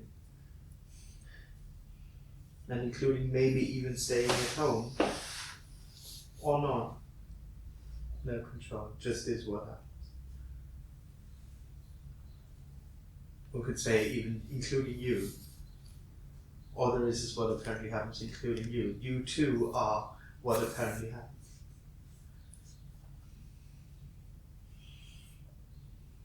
Uncontrolled. It's really opposite of control. Yes, absolutely. There's no control. It just isn't there. It's not really even the opposite of control. It's It's just the not. illusion of control. Exactly.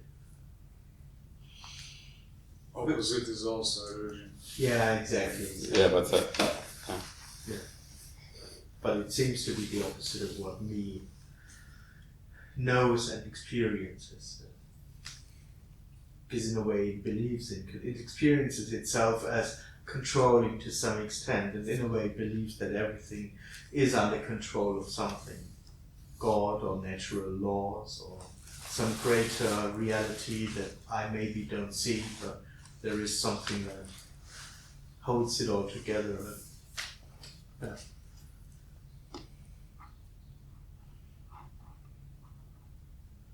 Nope.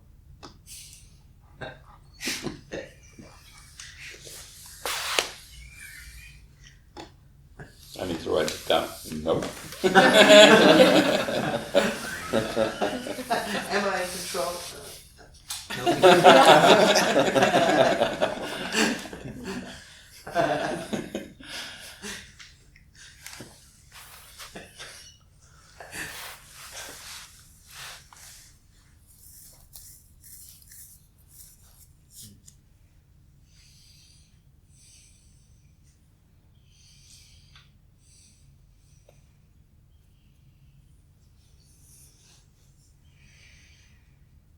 I mean, me is a lot about controlling, because in the end it believes, or its experience is, that I have to consciously do life, and I'm consciously responsible for becoming fulfilled. It's my task.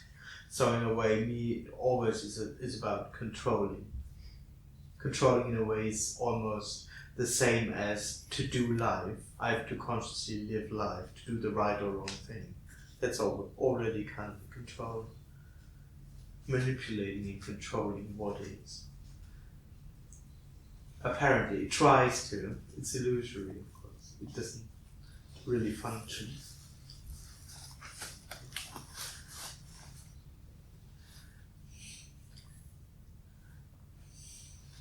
But in the experience of me, I have to do that because, as it is unfulfilling. So somehow I have to turn it in a way that it is fulfilling for me. So I have to work on it, which means to control it, to change it, say whatever. Even outside or me or something must be different, and I'm responsible for that change. It does, help and help. But what have I realized that there is, I try to control or I try to do things to get that fulfillment. Doesn't matter. It doesn't matter because me now might control the control in order to not control, in order to have a more free life. So. Or not fulfillment. Yeah, me can apparently become aware of all kinds of things, but it's just useless because it's, again, me becoming aware of something.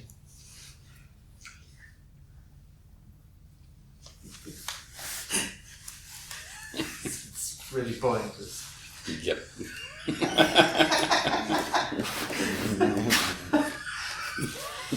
I know, it sounds pretty clever to talk like that, but it's pointless.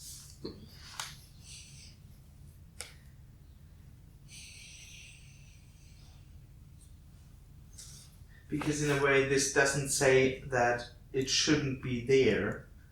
This says it's not real, while it happens anyway. So it doesn't say there shouldn't be control or there shouldn't be the illusion of control. It simply doesn't matter. It's just not something that's real.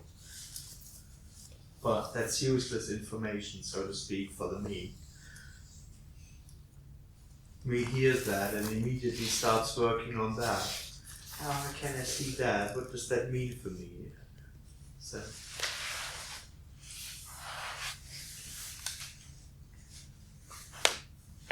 this is a very pointless event.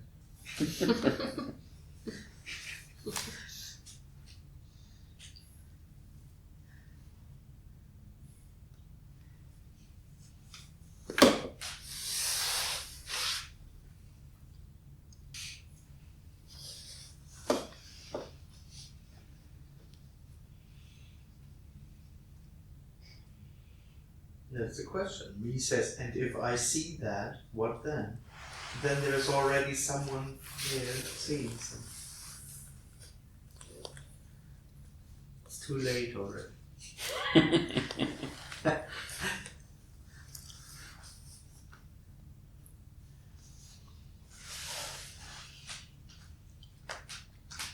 It can be a little bit frustrating. Well, it is. For me, it's kind of polite to call it a little bit frustrating.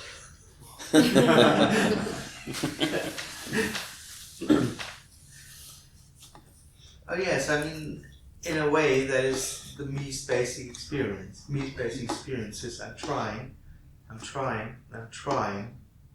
but I'm not there yet. It never really works out, so that's frustrating. Of course. And it's only okay as long as I can believe in the goal. As long as I believe that I'll arrive there, I'll become fulfilled one day. The frustration isn't really, it doesn't really hurt because I believe that it'll lead somewhere. But otherwise, the experience is just I'm trying. I do everything I can. I am conscious. I try to do the right things. I don't eat meat. I hardly watch TV, whatever. I give my best, and I'm still not enlightened. So that's frustrating.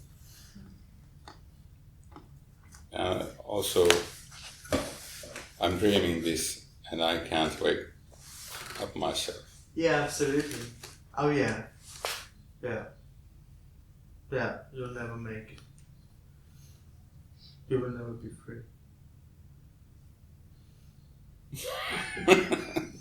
Fortunately, there's no you.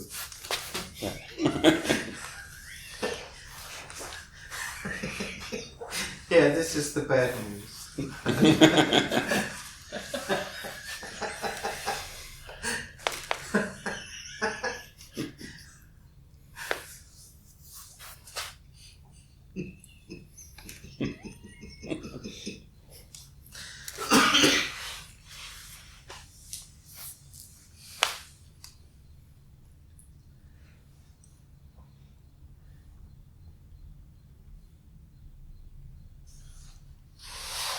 No hope for the me to be ever something else than me.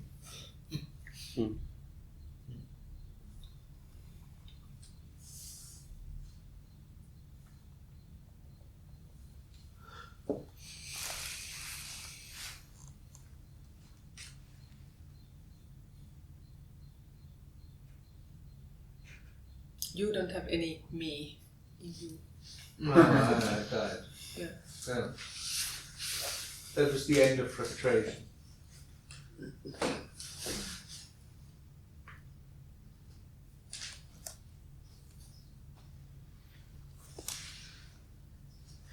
But there's no one left who enjoys it enlightenedly yours.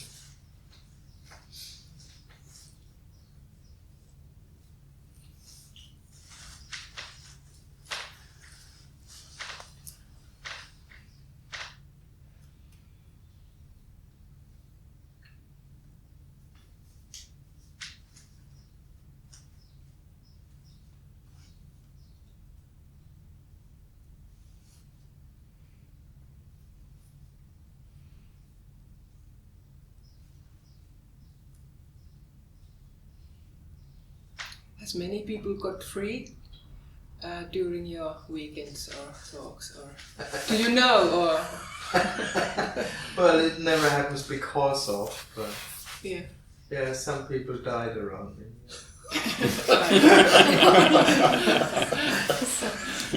Or around that. Yeah. Yeah. Okay. Yeah. Head count. Can we see the list? Of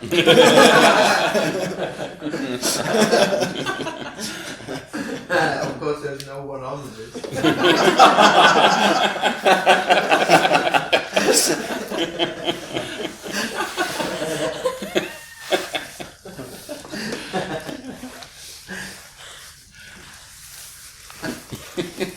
Yeah, it's not so uncommon.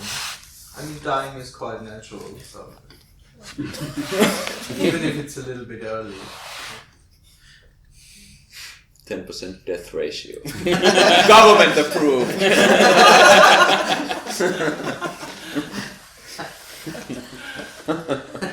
hope police is not listening. Yeah, exactly. Just this part.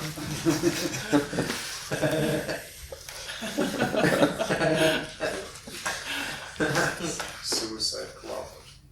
No, I don't know about those cases.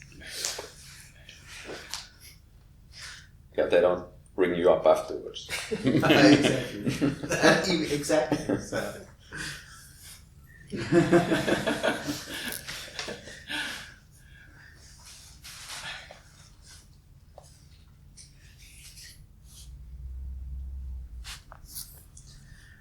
But in the end, there would be no story anymore. Then it's because of this.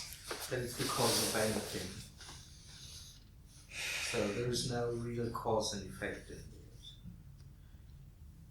In the end, it happens for no reason. Or it apparently happens for no reason.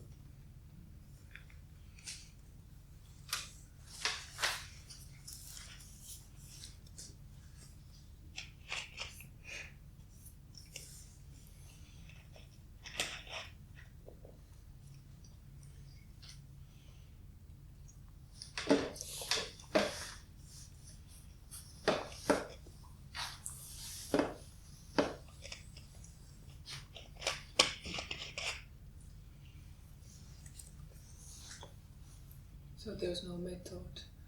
Yeah, exactly. Just living normal life and boring life.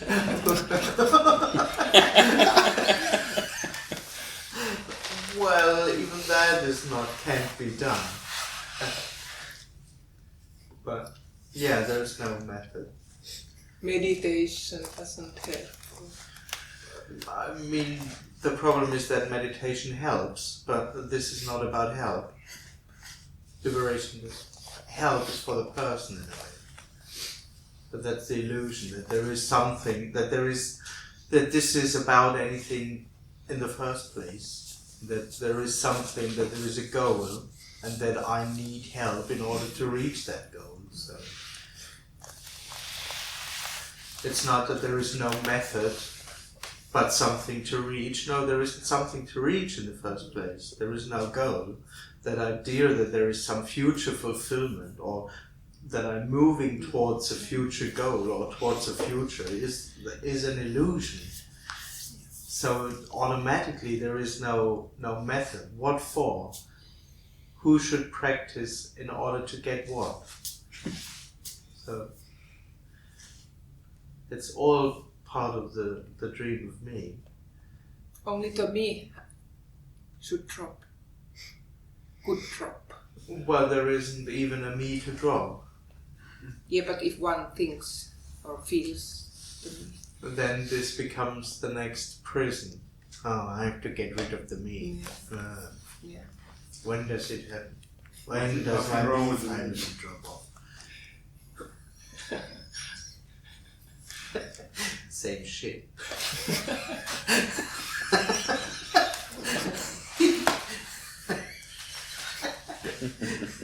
No, there is no help. There just is no help. Yeah.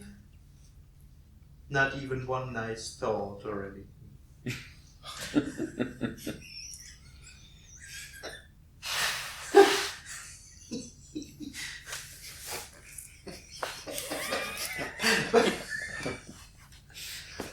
And of course, that whole concept of health, as I said, is part of the dream. That I still need something.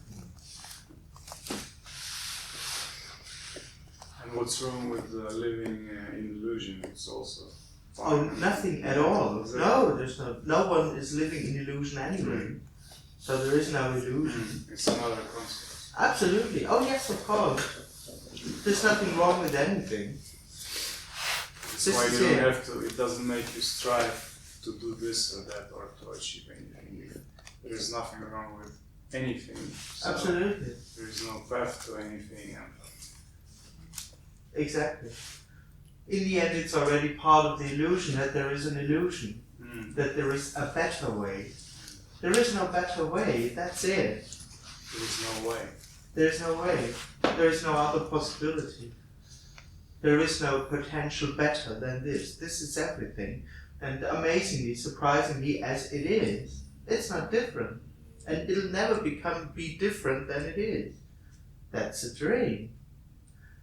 But that's me. That is what me thinks. That this could be different. Or I could be different.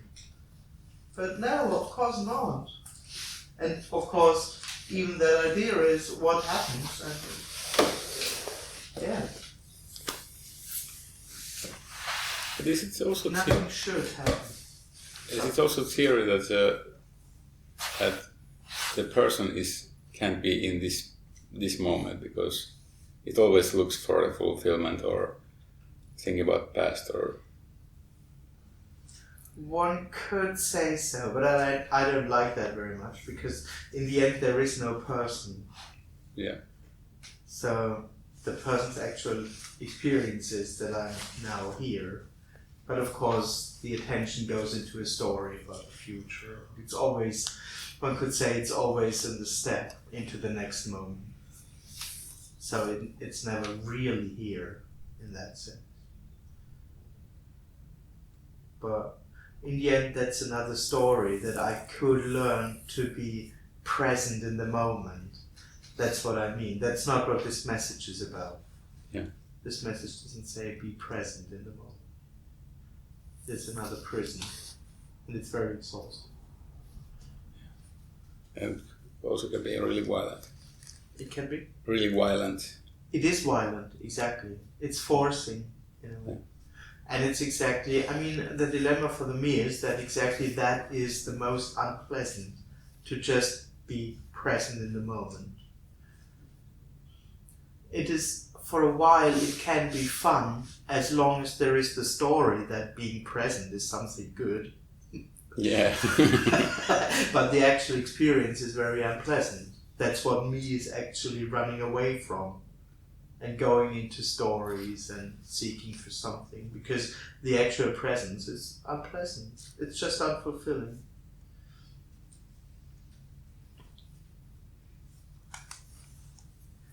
But neither nor is the suggestion here.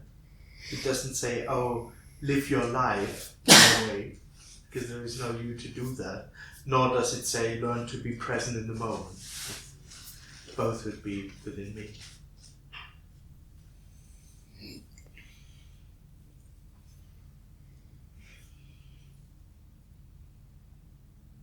It has more to do with the attempt. I mean, that's what most spirituality is about these days.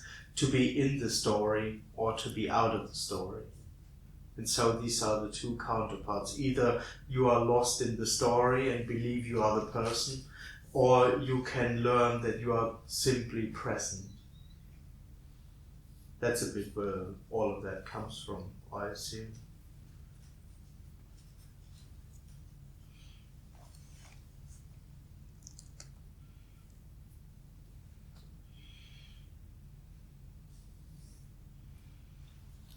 But this doesn't even say be present. It's in a way the ultimate confirmation for you to be someone, be there. I mean, It's a direct path into prison.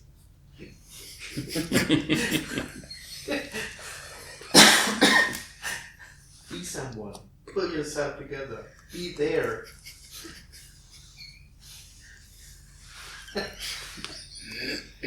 That's a personal teaching.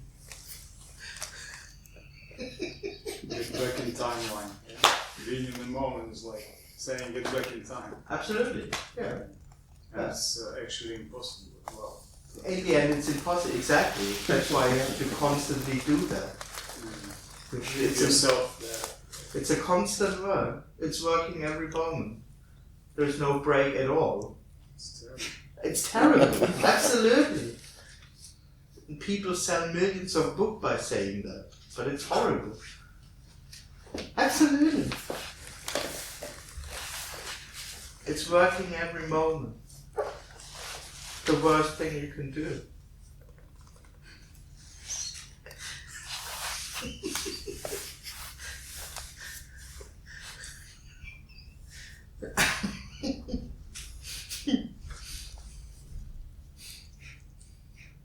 But that's why it's popular, I guess.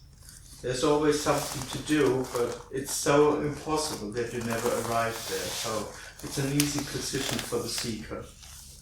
You can just easily be exactly. You have your successes and your failures. It's about enlightenment. Yeah, you have to be in extremes all the time. So to speak, exactly. Otherwise it's boring for the me. Yeah, it's a good occupation.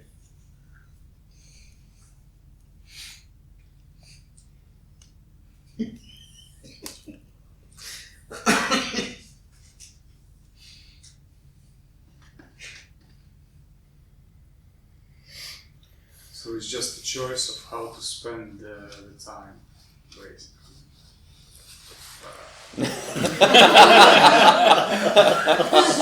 Kind of. No. No, I mean that Another you choose note. it, like you said, it's an occupation. You choose to live. I mean, maybe you try to get rid of me, but on subconscious level, you still love all these little things that me brings. Oh, of course, me never really wants to get rid of me. Of That's itself. that's the story. That's not. Me So love, it me hopes that during enlightenment it's still gonna go on. absolutely. A little bit will be present somehow. Of course, absolutely. Me loves me. It doesn't want to get rid of itself. No. I mean, it doesn't have to. One just doesn't care if you want to get rid of yourself. It kills you, it likes. But yeah, me never. If me could choose, it would never choose death. It would choose seeking for enlightenment, because then at least there is the possibility that it might happen. Of course. We'll survive a little bit. Sorry? We'll survive somehow the enlightenment and we'll carry on. The Of me course. It only can assume personal enlightenment. will be present. Exactly. Maybe not this ego thing, but awareness. Somehow. Exactly. Somehow I'll be there to notice it. Otherwise it would be really weird. Yeah. This can't really And be. Yeah, exactly.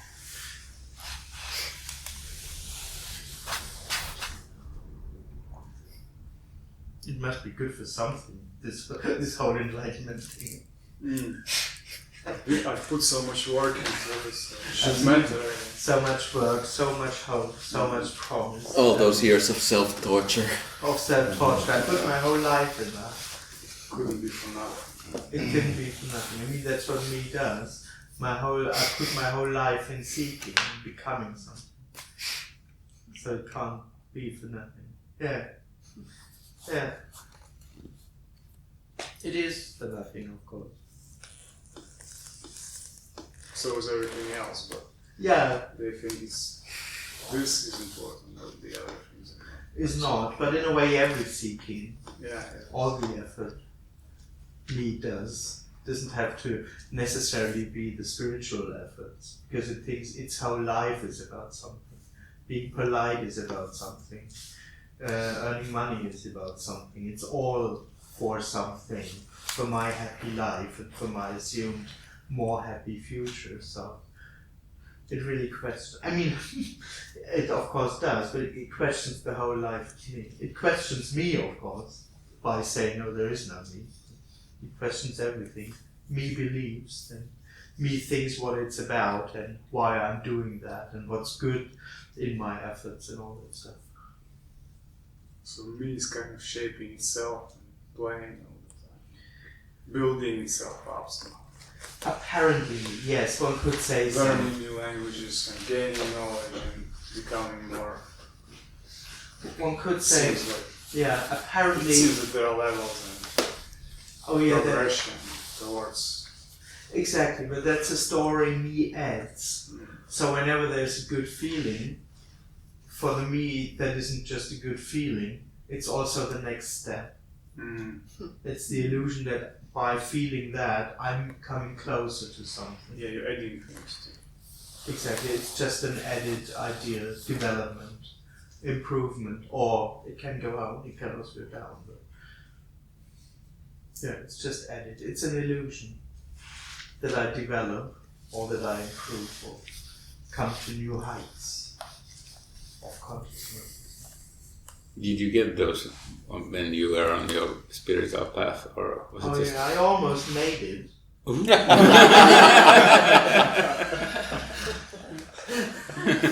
I was quite advanced in the end. Then, 2 days before you died. yeah, 2 days before I became enlightened. No.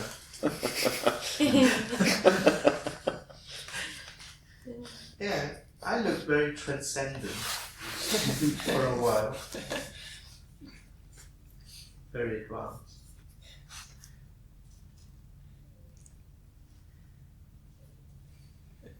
Apparently it's a story. Yeah. Yeah. Yeah.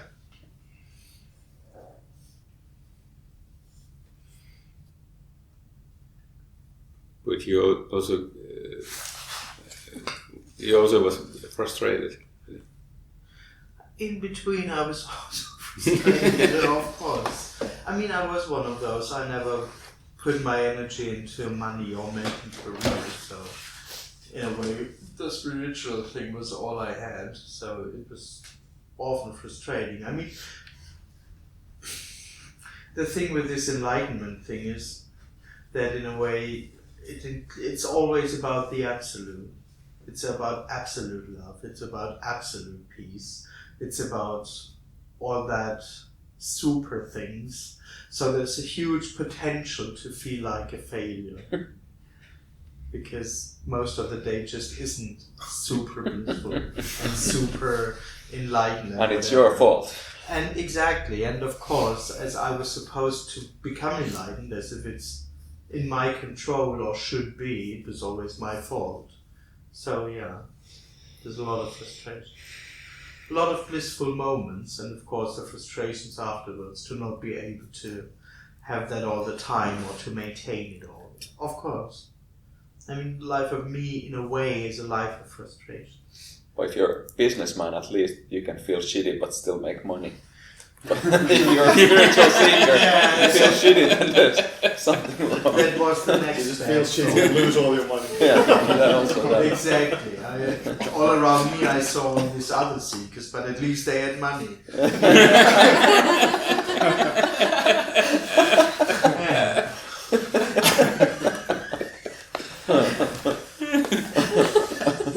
It's a really crappy situation. Spiritual seeker. Then to find out that in a time where others study and have good jobs, I went into this fucking spiritual shit. Ending up with nothing. It was a little bit frustrating in between, yeah.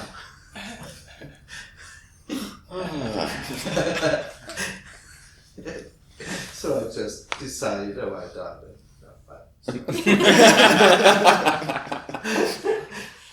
No, I didn't decide it, of course. Fortunately, it happened. No, well.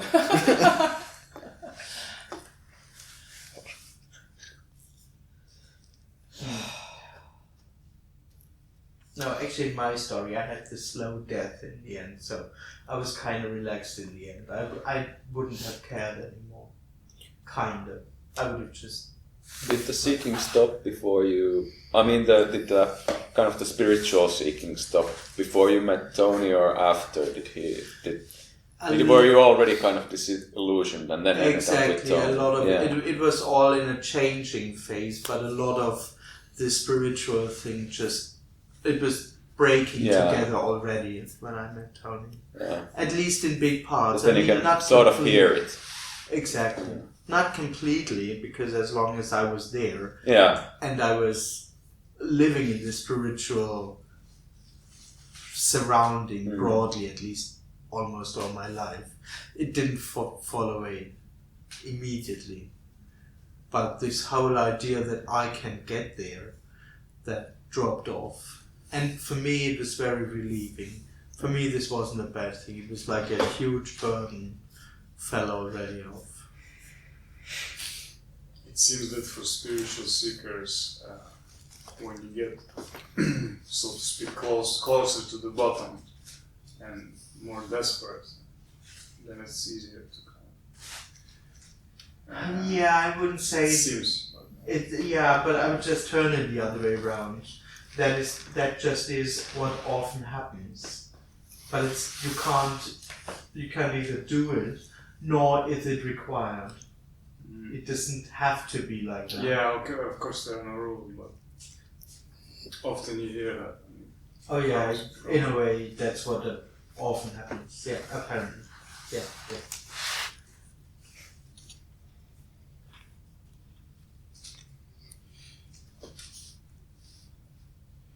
So in my story, it's a story, but one could say I had a strong desperation, so to speak.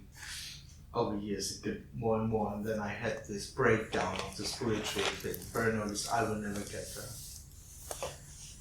And then I met Tony, and then I had 2 years of more or less relaxed fading out.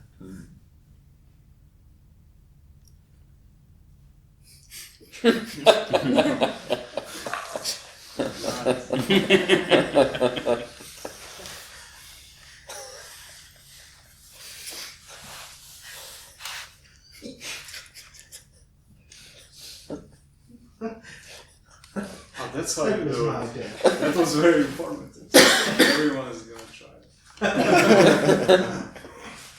Sweet. Now we have hope. I know, it was a bad thing to move. Come on, man. All of that never happened, of course. It's a story. I never lived, I never died. I never met Tony. There is no such thing as spirituality. There is no such thing as liberation. Or fading out, or all that stuff. There is no me alive in the first place. So, There's only liberation. which is no thing. Yeah. Yeah, absolutely. Or what is already free as it is. Yeah, absolutely. So. Because for some people, like, not everyone was a spiritual seeker, for example. Like, Exactly, not at all. and when someone tells to that kind of person the story, and they would say, so, I mean, they don't get it, the importance of it, you know. Well, it is Because for them, everything is liberation already. Nothing has to be done. They're not used to this seeking back. Yes. Or it's not important. to Yeah, seek. very hard. No, it's not. Well, it's not important to seek, but of course, everybody who is someone has a seeker story, but not necessarily a spiritual seeker story. And what I hear often is that there is like a first awakening, like a first glimpse or something, without any spiritual history. But most people then have some seeking. Mm-hmm. Because now they see the... Exactly, That then side. there's but also that isn't required. Yeah. That's a story too. Can happen. That's what I hear quite often. But I was, even before that, I was a spiritual seeker in a way. So. Mm-hmm.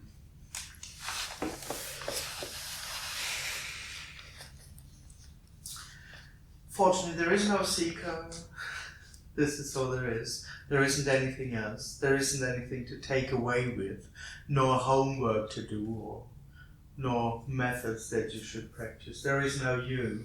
There is no separation. There is no gap to bridge. There is no unfulfillment to fulfill. All there is what apparently happens. It's naturally whole and free already. Of course for no one, but that doesn't matter, because as this already is everything, it's naturally full. It's full in itself. It doesn't need any additional recognition or seeing of it. It's a miracle. Seen from the me, it's an absolute miracle. That it's just whole as it is. It's exactly as it is. Thanks for coming. Thank you. Bye.